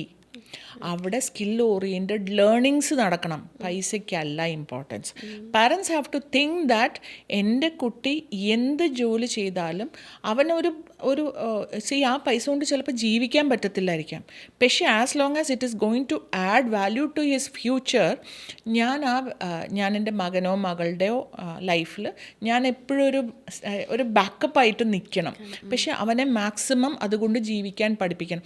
അവിടെയാണ് സോഫ്റ്റ് സ്കിൽസ് ലേൺ ആവുന്നത്. ഇത് ഇല്ലാത്തത് കൊണ്ടാണ് പല കുട്ടികളും ലൈഫിലെ പ്രഷർ വരുമ്പോഴത്തേക്കും സൂയിസൈഡിന് വേണ്ടിയിട്ട് പോകുന്നത്. എനിക്കറിയുന്ന ഒത്തിരി, ഇപ്പം എൻ്റെ ഒരു കൊളീഗ് സൈക്കോളജിസ്റ്റാണ്. So what he is doing majority adolescent കൗൺസിലിംഗാണ് ചെയ്യുന്നത്. അപ്പോൾ അഡോൾസൻ കൗൺസിലിങ്ങിൽ മേജർലി അവർ കാണുന്ന പ്രശ്നം എന്താണെന്ന് വെച്ചാൽ, അവർക്കൊരു പ്രശ്നം വന്നാൽ അത് ഫേസ് ചെയ്യാൻ അറിയത്തില്ല. ഫേസ് ചെയ്താലും അതിന് തിരിച്ച് നമ്മൾ പോവും. നമുക്കൊരു 2-3 ദിവസം 3 ദിവസം ഒരു പ്രശ്നം വന്നു കഴിഞ്ഞാൽ നമ്മളെല്ലാവരും ഡൗൺ ആവും, ഇല്ലേ? അത് കഴിഞ്ഞ് പിന്നെ ഉയർത്തെഴുന്നേക്കുക എന്ന് പറഞ്ഞൊരു കോൺസെപ്റ്റ് ഉണ്ടല്ലോ, അതിലേക്ക് നമ്മൾ വരണം. അത് ഇവർക്ക് ചെയ്യാൻ പറ്റുന്നില്ല. Because they are not trained for it. അത് ട്രെയിനിങ്ങോടുകൂടി വരുന്ന ഒരു സാധനം. ഇത് നമുക്ക് പാരൻസിനെ ചെയ്യിപ്പിക്കാൻ പറ്റിയ ഈ സ്കിൽസ് എന്ന് പറയുന്നത് ഫങ്ഷണൽ സ്കില്ലിൻ്റെ കൂടെ സോഫ്റ്റ് സ്കിൽസും കൂടെ ഓറിയൻറ്റഡ് ആയിട്ട് വരും. അപ്പോൾ വാട്ട് ഐ സേ ദാറ്റ് ഒരു 18 വയസ്സായി കഴിഞ്ഞ് കഴിഞ്ഞാൽ പഠിത്തത്തിൻ്റെ ഒപ്പം എന്തെങ്കിലുമൊക്കെ ജോലികൾ ചെയ്ത് അതിൽ നിന്ന് കുറച്ച് ലേണിങ്സ് ഉണ്ടാക്കി വേണം ഫ്യൂച്ചറിലേക്ക് പോകാൻ. ഇതിൻ്റെ അകത്ത് കരിയർ ഓറിയൻറ്റഡ് എന്ന് പറഞ്ഞാൽ അതിൽ മണി ഫോക്കസ് അല്ല. Recently I give you an example. എനിക്ക് പരിചയമുള്ള ഒരാളാണ്. ആ വ്യക്തി എൻ്റെ അടുത്ത് 2 ചോയ്സ് പറഞ്ഞു. മകന് 2 സ്ഥലത്ത് ജോലി കിട്ടി. One is a startup and the other one is നമുക്ക് വേൾഡ് നോൺ കമ്പനിയാണ്. അപ്പം അവരുടെ ഫാമിലി ഭയങ്കര റിച്ച് ഫാമിലിയുമാണ്. Rich in terms of money, rich in terms of knowledge, rich in terms of status. അപ്പോൾ അങ്ങനെ നിൽക്കുന്ന ഒരു ഫാമിലിയിൽ എൻ്റെ അടുത്ത് പറഞ്ഞു, അപ്പം Savitha what is your opinion എന്ന് ചോദിച്ചു. അപ്പം ഞാൻ പറഞ്ഞു, I suggest him to go and join that startup. അപ്പം he said സ്റ്റാർട്ടപ്പിൽ അവിടെ ഫെസിലിറ്റീസും കാര്യങ്ങളും ഒന്നും കാണത്തില്ല. അപ്പോൾ അവർ പറഞ്ഞു ഞങ്ങൾക്ക് അക്കോമഡേഷനൊന്നും ചെയ്യാൻ പറ്റില്ല, അങ്ങനെ ഇങ്ങനെ പറഞ്ഞു. സോ ഇതാണെങ്കിൽ ഹൈദരാബാദ് ലൊക്കേഷനിലാണ് അവരുടെ ഓഫീസൊക്കെ കാണും. അപ്പം ഞാൻ പറഞ്ഞു, you don't have to explain about their facilities. It's a world known organization. So I can assume what are the facilities they gonna offer. അപ്പോൾ അതിൽ they choose to send their son to that company. ഇപ്പം he's going to complete 2 years now. ഒരു last month തന്നെ വിളിച്ചിട്ട് പറഞ്ഞു he's fed up. അവന് 71 കിലോന്ന് 150 കിലോയുടെ അടുത്ത് അത്രയോ എത്തി. ബിക്കോസ് അവൻ രാവിലെ 8:15 8:30 ലോഗിൻ ചെയ്യണം, രാത്രി 2:30-3 മണിയാവും. So this is his lifestyle and he's done with it. അപ്പോൾ so what next? So do you have any other suggestion? അപ്പം ഞാൻ പറഞ്ഞു, see you and me are not the persons to decide on this. He has experience to his profession. അവനിപ്പോൾ അറിയാം അവൻ എന്ത് പറ്റും, എന്തെനിക്ക് വേണ്ട. We don't have to put a pressure on saying that this is what you need to do. ആ സംഗതിയിൽ നിന്ന് മാറണം എന്നുള്ളത്. അപ്പോൾ എപ്പോഴും തോട്ട് പ്രോസസ്സിൽ മറ്റൊരു വ്യക്തിയുടെ ഡെഫിനിഷനോ മറ്റൊരു വ്യക്തിയുടെ ഡെസിഷനോ ആവരുത് നമ്മുടെ ലൈഫിൽ എന്ന് വെച്ച് പാരൻസിനെ എതിർക്കാനല്ല ഞാൻ പറയണത്. Take everyone's opinion. Your parents or your mentors is a must for everybody. അവരുടെ എല്ലാ ഒപ്പീനിയൻ എടുത്ത് നമുക്കിഷ്ടമുള്ള ചില ഫീൽഡുകളൊക്കെ ഉണ്ടാവുമല്ലോ, അവിടെയൊക്കെ മെൻറ്റേഴ്സ് വേണം. ഇനി അറിയില്ലെങ്കിൽ, എനിക്കൊരു പയ്യനുണ്ടായിരുന്നു, ഐ വിൽ മേ ബി 2010 ആ കാലഘട്ടത്തിലാണെന്ന് തോന്നുന്നു. He was doing engineering. അപ്പോൾ എൻജിനീയറിങ് പഠിച്ച സമയത്ത് അവൻ്റെ ഒരു കസിൻ എന്നെ കണക്ട് ചെയ്തതാണ്, സെയിങ് ദാറ്റ് ഈ പയ്യന് ലാംഗ്വേജിൽ, പത്തനംതിട്ട ആ ഒരു ഏരിയയിലാണ്, ലാംഗ്വേജിൽ അവൻ ഭയങ്കര വീക്കാണ്. So he was telling, Savitha മാമിനെ ഒന്ന് കണക്ട് ചെയ്ത് തന്നാൽ എനിക്ക് ലാംഗ്വേജ് ഇമ്പ്രൂവ് ചെയ്യാം. And that time I was just an HR professional. So I was thinking what this guy is talking about. അപ്പം ഞാൻ ഈ ലേഡിയോട് ചോദിച്ചു, എന്നെ എങ്ങനെയാണ് അറിയുന്നത്? അപ്പോൾ പറഞ്ഞു, ഫേസ്ബുക്കിലോ പ്ലാറ്റ്ഫോമിൽ, സോഷ്യൽ മീഡിയ പ്ലാറ്റ്ഫോമിൽ this lady is connected to me somewhere professionally. So അവൻ പറഞ്ഞു, ഒന്ന് ചോദിച്ചു നോക്ക്, എന്നെ മെൻറ്റർ ചെയ്യാൻ പറ്റുമെന്ന്. ഞാൻ എൻ്റെ ലൈഫിലെ ആദ്യത്തെ മെൻറ്ററിങ് ആയിരുന്നു. ഐ സെഡ്, ഞാൻ പ്രൊഫഷണലി ഒരു മെൻറ്റർ ഇങ്ങനെ ഞാൻ ചെയ്തിട്ടില്ല. ഒരു ലാംഗ്വേജ് ഇമ്പ്രൂവ്മെൻറ്റിന് എന്ത് ചെയ്യണമെന്ന് എനിക്കറിയില്ല, but I will try my level best.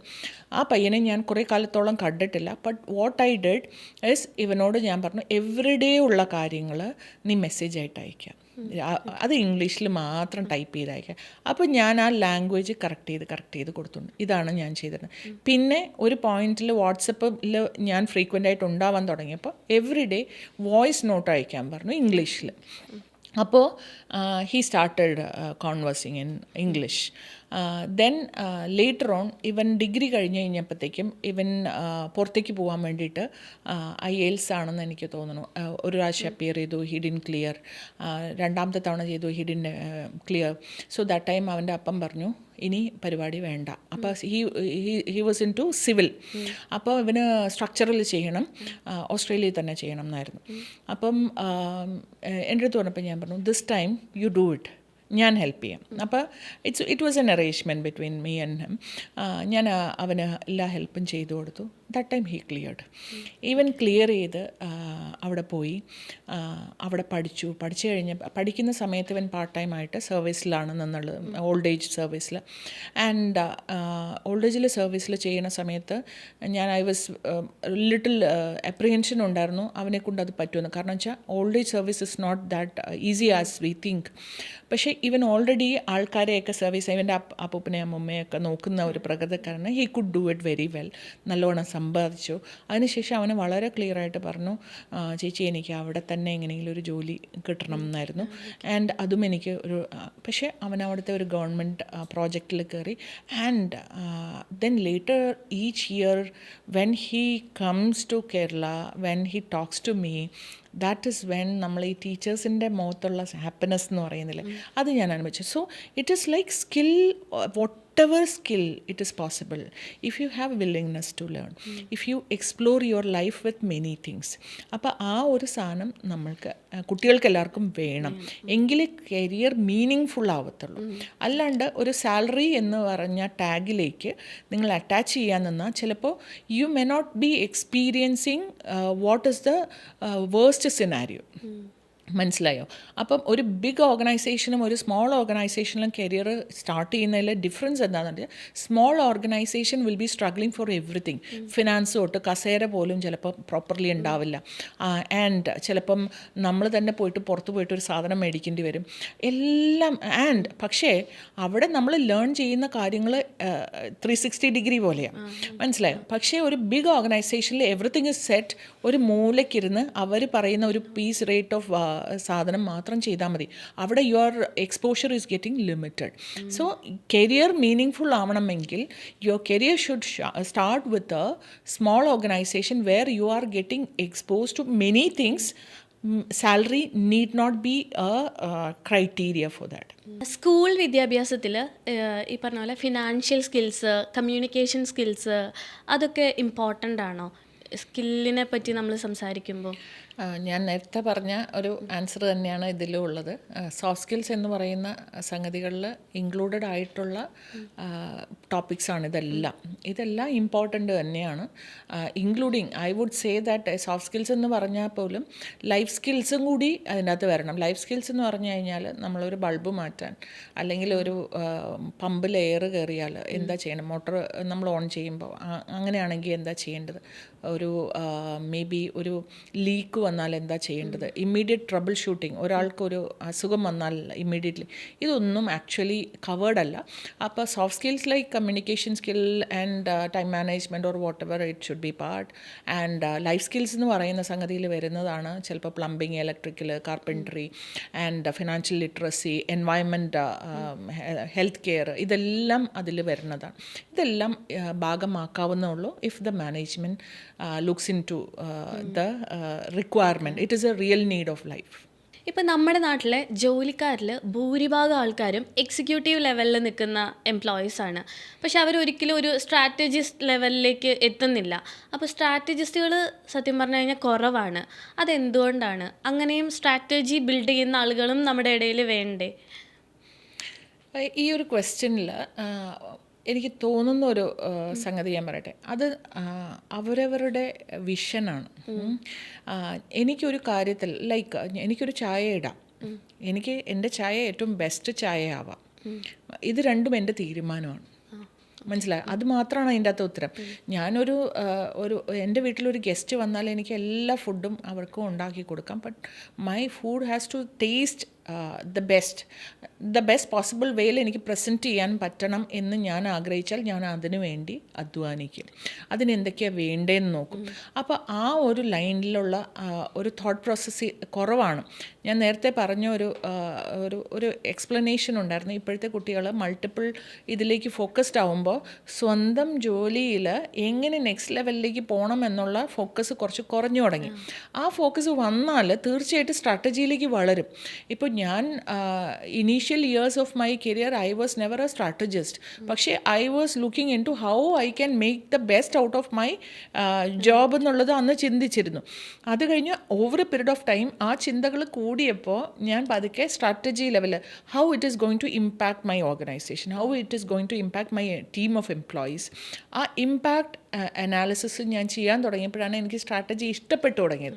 അപ്പോൾ സ്ട്രാറ്റജി ഇഷ്ടപ്പെട്ടു തുടങ്ങിയപ്പോഴത്തേക്കും വേറൊരാൾ ഒരു കാര്യം സബ്മിറ്റ് ചെയ്യുമ്പോൾ I started thinking from the strategy point. ഇപ്പോഴാണ് നമ്മൾക്ക് അതിലൊരു ഇഷ്ടം എന്നൊക്കെ പറയില്ലേ, അതിലേക്ക് വരുമ്പോഴാണ് നമ്മൾ ലെവൽസ് കയറി പോകാൻ പറ്റുന്നത്. അപ്പോൾ അത് വളർത്താവുന്ന സംഗതിയേ ഉള്ളൂ if you put your heart and soul into it. ഇനിയിപ്പം നമുക്ക് ഒരു ഓൺട്രപ്രണർ ആവാൻ വേണ്ടിയിട്ട് ഡിഗ്രി അതിൽ നിർബന്ധമായിട്ടുള്ളൊരു കാര്യമാണോ, അതോ സ്കിൽസും ക്രിയേറ്റിവിറ്റിയും അങ്ങനെയുള്ള കാര്യങ്ങൾക്കാണോ കൂടുതൽ ഇമ്പോർട്ടൻസ് കൊടുക്കേണ്ടത്?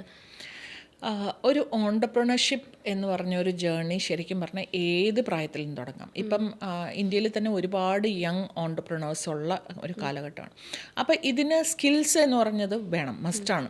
കാരണം ഒരു സ്പെസിഫിക് ഫീൽഡിൽ നമുക്ക് എക്സ്പെർട്ടൈസ് വരുമ്പോഴാണ് ഇതിൽ എനിക്ക് പരീക്ഷിക്കാമെന്ന് തോന്നുന്ന ഒരു സാഹചര്യം ഉണ്ടാകും.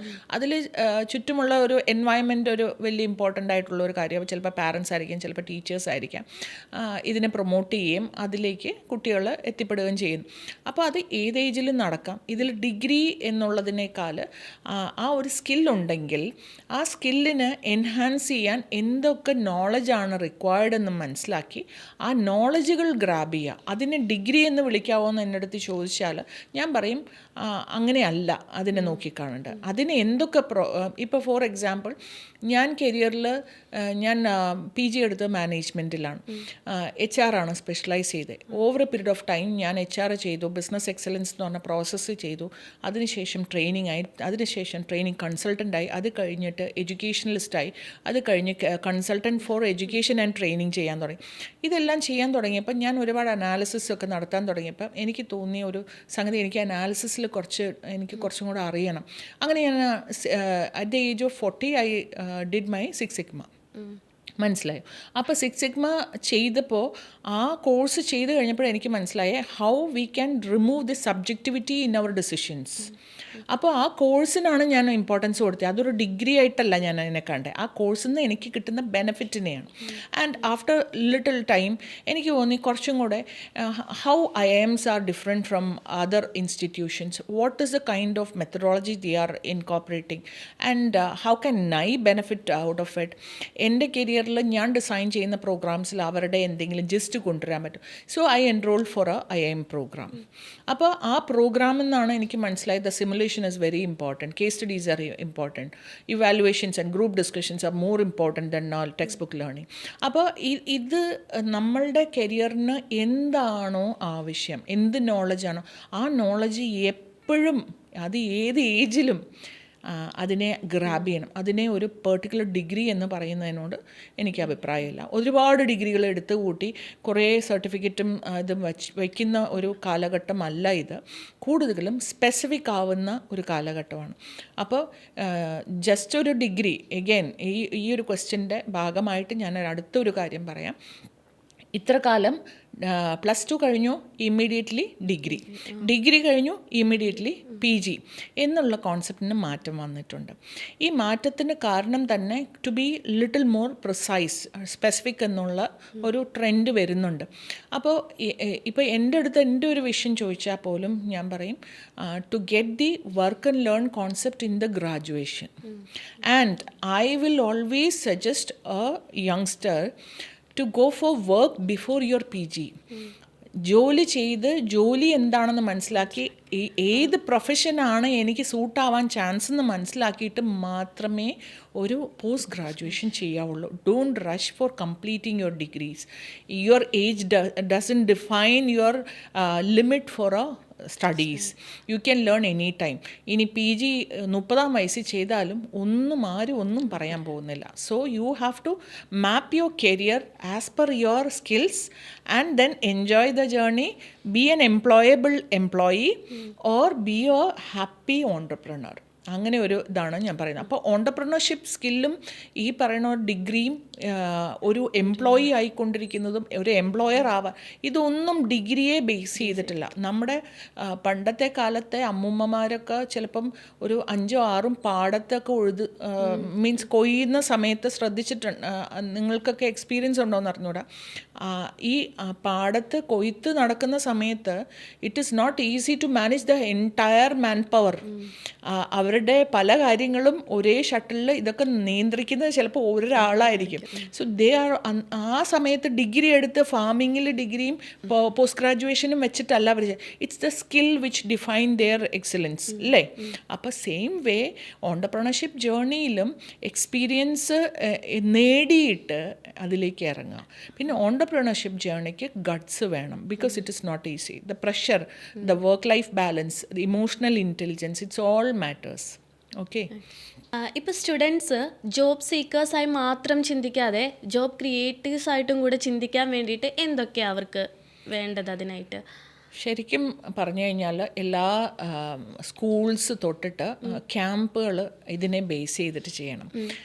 ശരിക്കും പറഞ്ഞാൽ ആ ക്യാമ്പുകളിൽ ഒരു ഐഡിയ ജനറേഷൻ എന്ന് പറഞ്ഞിട്ടുള്ള ക്യാമ്പുകൾ വരണം. അത് ഒരു 5 പേരടങ്ങുന്ന ഒരു ഗ്രൂപ്പ് പോലെ തിരിച്ച് ഇങ്ങനെ അവരോട് ഒരു സാധനം ക്രിയേറ്റ് ചെയ്യാൻ പറയാം. അപ്പം ഞാൻ ട്രെയിനിങ്ങിൽ യൂസ് ചെയ്യുന്നൊരു ഇതുണ്ട്. അന്നത്തെ ദിവസം എനിക്ക് അവിടെ നിന്ന് ഇപ്പം ഈ റൂമിൽ എന്താണ് ഇരിക്കുന്നത്, ആ റൂമിലെ ഒരു സാധനം കൊടുത്തിട്ട് ഇതൊരു പ്രോഡക്റ്റ് ആക്കാൻ പറയും. ആ പ്രൊഡക്റ്റിന് ഭയങ്കര ഒരു ക്വാളിറ്റി ഉണ്ടാക്കണം എന്ന് പറയാം. അപ്പം അങ്ങനത്തെ അവർ ചെയ്യുമ്പോഴത്തേക്കും അവരത് ക്രിയേറ്റീവായിട്ടാണ് ചിന്തിക്കുന്നത്. പക്ഷേ അവരുടെ ക്രിയേറ്റിവിറ്റി അതിൽ എഫക്റ്റ് ഉണ്ടാക്കിയാൽ അവർക്ക് മനസ്സിലാവും, ഓ എനിക്ക് കപ്പാസിറ്റി ഉണ്ട്. സെയിം വേ ഒരു പ്രൊഡക്റ്റ് ഉണ്ടാക്കിക്കൊണ്ട് ഞാൻ പറയാണ്, ഓക്കെ ഈ വാച്ച് ഞാൻ കൊടുത്തിട്ട് പറയാണ് യു സെൽ ദിസ് വാച്ച് എന്ന് പറഞ്ഞാൽ സെല്ലിങ് സ്കില്ല് നമ്മൾ പഠിപ്പിക്കുക ചെയ്യണം. അപ്പോൾ സെയിം വേ നിങ്ങളോട് ഞാനൊരു പ്രോഡക്റ്റ് ഒരു ഓൺടർപ്രണർ ആവാനായിട്ട് പറയുമ്പോൾ ഞാൻ കുറച്ച് കാര്യങ്ങൾ ഓൺടർപ്രണർഷിപ്പിന് വേണ്ടുന്ന കുറച്ച് കാര്യങ്ങൾ ഞാൻ പറഞ്ഞുതരും. It will be like I have done a camp for Savitha university ചെന്നൈയിലുള്ള. It was an online. അവിടെ നമ്പർ ഓഫ് സ്റ്റുഡൻസ് ഉണ്ടായിരുന്നു അതിൽ.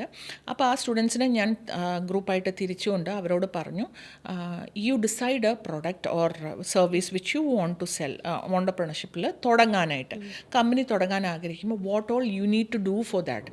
അപ്പോൾ നമ്മൾക്ക് ഈ ഐഡിയ, പലർക്കും ഐഡിയാസ് ഉണ്ട്, അത് മെറ്റീരിയലൈസ് ആവാറില്ലാത്ത സംഗതിയുണ്ട്. അപ്പോൾ ഇത് നമ്മൾ ചെയ്യിപ്പിച്ചെടുക്കണം അവരെ കൊണ്ട്. അപ്പോൾ മാർക്കറ്റിംഗ്, അപ്പോൾ ഞാനിങ്ങനെ ക്വസ്റ്റ്യൻസ് ചോദിച്ചുകൊണ്ട് ഓക്കെ എത്ര പേരുണ്ട് ആ മാർക്കറ്റിൽ. അപ്പോൾ വൺ ഓഫ് ദ ഗ്രൂപ്പ് അവർ പറഞ്ഞത് ഡയറ്റ് ബേസ്ഡ് ആയിട്ടുള്ള ഫുഡ് പ്രോഡക്ട്സ് എടുക്കണം. അപ്പോൾ ഞാൻ ചോദിച്ചു ഓക്കെ എവിടെയാണ് നിങ്ങൾ ഇത് ചെയ്യുക. അപ്പോൾ അണ്ണാനഗർ. അപ്പോൾ അവിടെ എത്ര കിലോമീറ്റർ റേഡിയസിൽ എത്ര ഔട്ട്ലെറ്റ്സ് ഉണ്ട്. അങ്ങനെ നമുക്ക് അവരെ ആ കോൺസെപ്റ്റിലേക്ക് കൊണ്ടുവരണം. ഇതിൽ ഒരു 100 പേർക്ക് നമ്മൾ ഈ ക്യാമ്പുകൾ പല പല പല പല സമയത്തായിട്ട് ചെയ്തു കഴിഞ്ഞാൽ they will start thinking in that point of view. അപ്പോൾ അവരിലൊരു ബിസിനസ്മാൻ തോട്ട് പ്രോസസ്സ് ഉണ്ടെങ്കിൽ ദേ വിൽ ജനറേറ്റ്. ഇവിടെ ഇപ്പോഴത്തെ സാഹചര്യത്തിൽ അങ്ങനത്തെ പ്ലാറ്റ്ഫോംസ് ഇല്ലാത്തത് കൊണ്ട് ഇവർക്ക് ആ തോട്ട് പ്രോസസ്സ് എനിക്ക് പറ്റുമോ എന്ന് പോലും അറിയത്തില്ല. മനസ്സിലായി? So entrepreneurship journey has to be initiated at different academic platforms എന്നാണ് എൻ്റെ ഒരു സജഷൻ. ഓക്കെ, അങ്ങനെയാണെങ്കിൽ ഇപ്പോഴത്തെ ഒരു ജനറേഷനിലുള്ള യുവാക്കൾക്ക് മാമിന് എന്തൊരു ഉപദേശമാണ് കൊടുക്കാനുള്ളത്, അല്ലെങ്കിൽ അവരോട് എന്താ പറയാനുള്ളത്? ഇപ്പം നമ്മൾ ഇത്രയും കാര്യങ്ങൾ സ്കില്ലിനെ പറ്റിയും നമ്മൾ ഡിഗ്രിയെ പറ്റിയും അതുപോലെ തന്നെ എഡ്യൂക്കേഷൻ, ഓൺട്രപ്രണർഷിപ്പ്, അങ്ങനെ ഒത്തിരി കാര്യങ്ങൾ നമ്മൾ കവർ ചെയ്ത് പോയിട്ടുണ്ട്. അപ്പം ഇനിയുള്ള തലമുറയ്ക്ക് ഇപ്പോഴത്തെ തലമുറയ്ക്ക് വേണ്ടിയിട്ട് മാമിൻ്റെ എക്സ്പീരിയൻസിൽ നിന്നും ഷെയർ ചെയ്യാൻ എന്താ ഉള്ളത്? ഞാൻ യങ്സ്റ്റേഴ്സ് എന്നുള്ള ഒരു ഇതിൽ നിന്ന് മാറ്റി പിടിച്ചുകൊണ്ട് ഐ വുഡ് സേ ദാറ്റ് നിങ്ങളുടെ കുട്ടി ഒരു 13 വയസ്സായ ഒരാളാണെങ്കിൽ, അല്ലെങ്കിൽ 13 വയസ്സായ ഒരാളോടാണ് ഞാൻ സംസാരിക്കുന്നതെങ്കിൽ അവർക്ക് തൊട്ടിട്ടാണ് ചിന്തിക്കാനുള്ള ഒരു കാര്യമാണ് ഞാൻ പറയുന്നത്. എനിക്ക് 13 വയസ്സായെങ്കിൽ ആ ഒരു ഏജ് തൊട്ടിട്ട് മാക്സിമം നമ്മുടെ സിലബസിൽ നിന്നല്ലാത്ത കാര്യങ്ങൾ കൂടി കേൾക്കുന്നതും എക്സ്പീരിയൻസ് ചെയ്യാനായിട്ടുള്ള ഓപ്പർച്യൂണിറ്റീസ് യൂസ് ചെയ്യുക. കാരണം സിലബസിലില്ലാത്തതായിരിക്കാം ചിലപ്പോൾ ഒരു ചാർട്ടേഡ് അക്കൗണ്ടൻ്റ് എന്ന് പറയുന്ന ഒരു കോൺസെപ്റ്റ് ഒരു 8ാം ക്ലാസ്സിൽ പഠിക്കുന്ന കുട്ടിക്ക് അറിയില്ല. എന്താണ് അക്കൗണ്ടൻസി എന്ന് പോലും അറിയത്തില്ല. എന്താണ് ലോയർ എന്ത് ചെയ്യുന്നു, നമുക്ക് കുറച്ച് ഔട്ടർ നോളജേ ഉള്ളൂ. കോടതിയിൽ നിന്ന് വാദിക്കുന്നു, അതിൻ്റെ പുറകിലുള്ള കുറച്ച് കാര്യങ്ങളൊക്കെ മനസ്സിലാക്കുക, അതിലെന്തൊക്കെ ഫങ്ഷൻസ് ഉണ്ട്. ഇങ്ങനെയുള്ള എക്സ്പീരിയൻസസ്, എക്സ്പോഷറുകൾ, മെൻറ്റർഷിപ്പുകൾ ഉണ്ടാക്കുക. ആ ഏജ് തൊട്ടുണ്ടാക്കി പലതും അറിയാൻ ശ്രമിക്കുക. ആ അറിവിൽ നിന്ന് ഒരു 11ാം ക്ലാസ് 12ാം ക്ലാസ്സിൽ കുറച്ചും കൂടെ സീരിയസ് ആവുക. ഇഷ്ടപ്പെട്ട അതിന് പിക്ക് ചെയ്ത് എനിക്ക് ഇഷ്ടം തോന്നുന്നതെന്ന് പറയുന്ന ഫീൽഡുകളിലെ കുറിച്ച് കുറച്ചും കൂടി ഡെപ്തിലേക്ക് അറിയാനായിട്ട് കുഞ്ഞു കോഴ്സുകൾ ഇഷ്ടംപോലെ അവൈലബിൾ ആണ്. അങ്ങനത്തെ കോഴ്സുകൾ എടുക്കുക. അതിനുശേഷം വളരെ സീരിയസ് ആയിട്ട് മനസ്സിലാക്കുക, സ്വയം വിലയിരുത്തുക, എനിക്ക് ഏതാണ് സൂട്ടാവാൻ ചാൻസ്, അതിൽ എൻ്റെ ക്യാരക്ടറിന് സൂട്ടാവണം, എൻ്റെ സ്കില്ലിന് സൂട്ടാവണം, എനിക്ക് അതിൽ എക്സൽ ചെയ്യാൻ പറ്റും എന്നുള്ളൊരു മോട്ടിവേഷനും വേണം. എന്നിട്ട് അതിൽ ഗ്രാജുവേഷൻ ചെയ്യാൻ ശ്രമിക്കുക. ഗ്രാജുവേഷൻ എന്ന് പറയുന്നതും I will never suggest for a regular 4 year classroom journey മാത്രം ഞാൻ പറയില്ല. വർക്ക് ആൻഡ് ലേൺ കോൺസെപ്റ്റ് നമ്മുടെ ഇന്ത്യയിലാണ് അത്ര ഇല്ലാത്തത്. പക്ഷേ work and learn concept accelerate skill efficiency. അപ്പോൾ ഒരു പാർട്ട് ടൈം ആയിട്ട് ഡിഗ്രി ചെയ്താലും മതിയാകും. അത് കഴിഞ്ഞ് ഫുൾ ടൈം ജോലിയിലേക്ക് മാറുക. എന്നിട്ട് അവിടെ എല്ലാം എക്സ്പ്ലോറേഷൻ ചെയ്യുക. കാരണം എൻ്റെ സ്കിൽസ്, ഫങ്ഷണൽ സ്കിൽസും എൻ്റെ താല്പര്യങ്ങളും ആയിട്ട് യോജിക്കുന്നുണ്ടോ എന്നുള്ള എക്സ്പ്ലോറേഷൻ ചെയ്യാൻ പറ്റുന്നു. So by the age of 20 and all you will be able to identify yes this is my future. അല്ലെങ്കിൽ സ്വിച്ച് ചെയ്യുക. ദർ ഇസ് നത്തിങ് കോൾഡ് നമ്മൾ സയൻസ് പഠിച്ചവർ മീൻസ് കോമേഴ്സിൽ ഇരിക്കാൻ പാടില്ല, അല്ലെങ്കിൽ ഈ സയൻസ് പഠിച്ചവർക്ക് ബിസിനസ് ചെയ്യാൻ പാടില്ല, അങ്ങനെയൊന്നുമില്ല. So you can switch any time. അതിനുശേഷം കുറച്ച് കാലം വർക്ക് ചെയ്തിട്ട് explore yourself again in a deeper way. എന്നിട്ട് PG വേണമെങ്കിൽ അപ്പോൾ ചെയ്യാം. ഇല്ലെങ്കിൽ PG എപ്പോഴാണോ മനസ്സിൽ തോന്നുന്നത് എനിക്ക് PG ചെയ്യണം. ആൻഡ് PG ചെയ്യുമ്പോൾ ശ്രദ്ധിക്കേണ്ടത് ഒരു ഇൻസ്റ്റിറ്റ്യൂഷൻ്റെ പേര് കേട്ട് പോകുന്നതോ അവിടുത്തെ പ്ലേസ്മെൻറ്റ് കേട്ട് പോകുന്നതിനേക്കാളപ്പുറം അവരുടെ മെത്തഡോളജി, ഇതിപ്പോൾ സ്കൂളായാലും കോളേജായാലും ഞാൻ സെയിം തന്നെ പറയും, the methodology of academic is very important. അവർ കൂടുതൽ സിമുലേഷനാണോ ഇമ്പോർട്ടൻസ് കൊടുക്കുക, അവിടെ കൂടുതലും കേസ് സ്റ്റഡീസ് നടക്കുന്നുണ്ടോ, എൻ്റെ പേഴ്സണാലിറ്റി ഡെവലപ്മെൻറ്റിന് അവിടെ പ്ലാറ്റ്ഫോം ഉണ്ടോ, അവിടെ എൻ്റെ ഇൻഡസ്ട്രിയൽ എക്സ്പോഷർ എത്രത്തോളം കൂടുന്നുണ്ട്, ഇതെല്ലാം നോക്കിയിട്ട് വേണം ഒരു PG പോലും ചെയ്യാൻ. അതിനുശേഷം seriously get into the career. Then you have to look at the career with a very tight mind. അത് അടുത്തൊരു 10 വർഷം 35 വയസ്സാകുമ്പോഴത്തേക്കും you have to reach in the level which you want. ആ ഒരു ലെവലിലേക്ക് കരിയറിനെ കണ്ടുകൊണ്ട് എവറി 5 ഇയേഴ്സ് സീരിയസ് ഒരു പ്രൊഫഷനെ കുറിച്ച് ഒരു കോഴ്സ് ചെയ്യുന്നത് നല്ലതായിരിക്കും. ആൻഡ് എവറി ഇയർ കുഞ്ഞു സ്കിൽസിൻ്റെ കാര്യങ്ങൾ ആഡ് ചെയ്യുന്നത് നല്ലതായിരിക്കും every year. And every year skill assessment നമ്മൾ സ്വയം വിലയിരുത്തുന്നത് നല്ലതായിരിക്കും. This will be good for your functional acceleration. Soft skills എന്നും എന്ന് പറയണ മാതിരി നമ്മൾ ലേൺ ചെയ്യാനുള്ള മനസ്സ് ഒരിക്കലും സറണ്ടർ ചെയ്യരുത്. If you do that you will not develop yourself. നമുക്ക് സെറ്റ് ബാക്ക് ലൈഫ് എപ്പോഴും അൺഎക്സ്പെക്റ്റഡാണ്. അതിൽ എന്ത് വന്നാലും നമുക്ക് തിരിച്ച് ബൗൺസ് ബാക്ക് ചെയ്യണമെങ്കിൽ ആ വില്ലിങ്നെസ് ടു ലേൺ ഉണ്ടാവണം, വില്ലിങ്നെസ് ടു ഗെറ്റ് ബാക്ക് ഉണ്ടാവണം. ഈ സംഗതി ഉണ്ടെങ്കിൽ your life will be happiest. I won't conclude this conversation as how to be a successful entrepreneur, how to be a successful employee, or nothing. How you can be a successful person in terms of your heart and soul, that is what is more important എന്ന് എനിക്ക് തോന്നുന്നു. So that is my advice to the generation. Okay, thank you ma'am.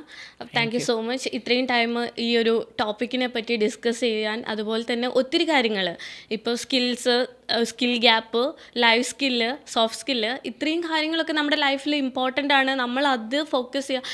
ഇപ്പം how can I find my own skills എന്നുള്ള ആ ഒരു കാര്യം ഇത്രയും മാം cover ചെയ്തപ്പോഴാണ് നമുക്കും ഇപ്പം എനിക്കും ഒരു ഐഡിയ വരുന്നത്.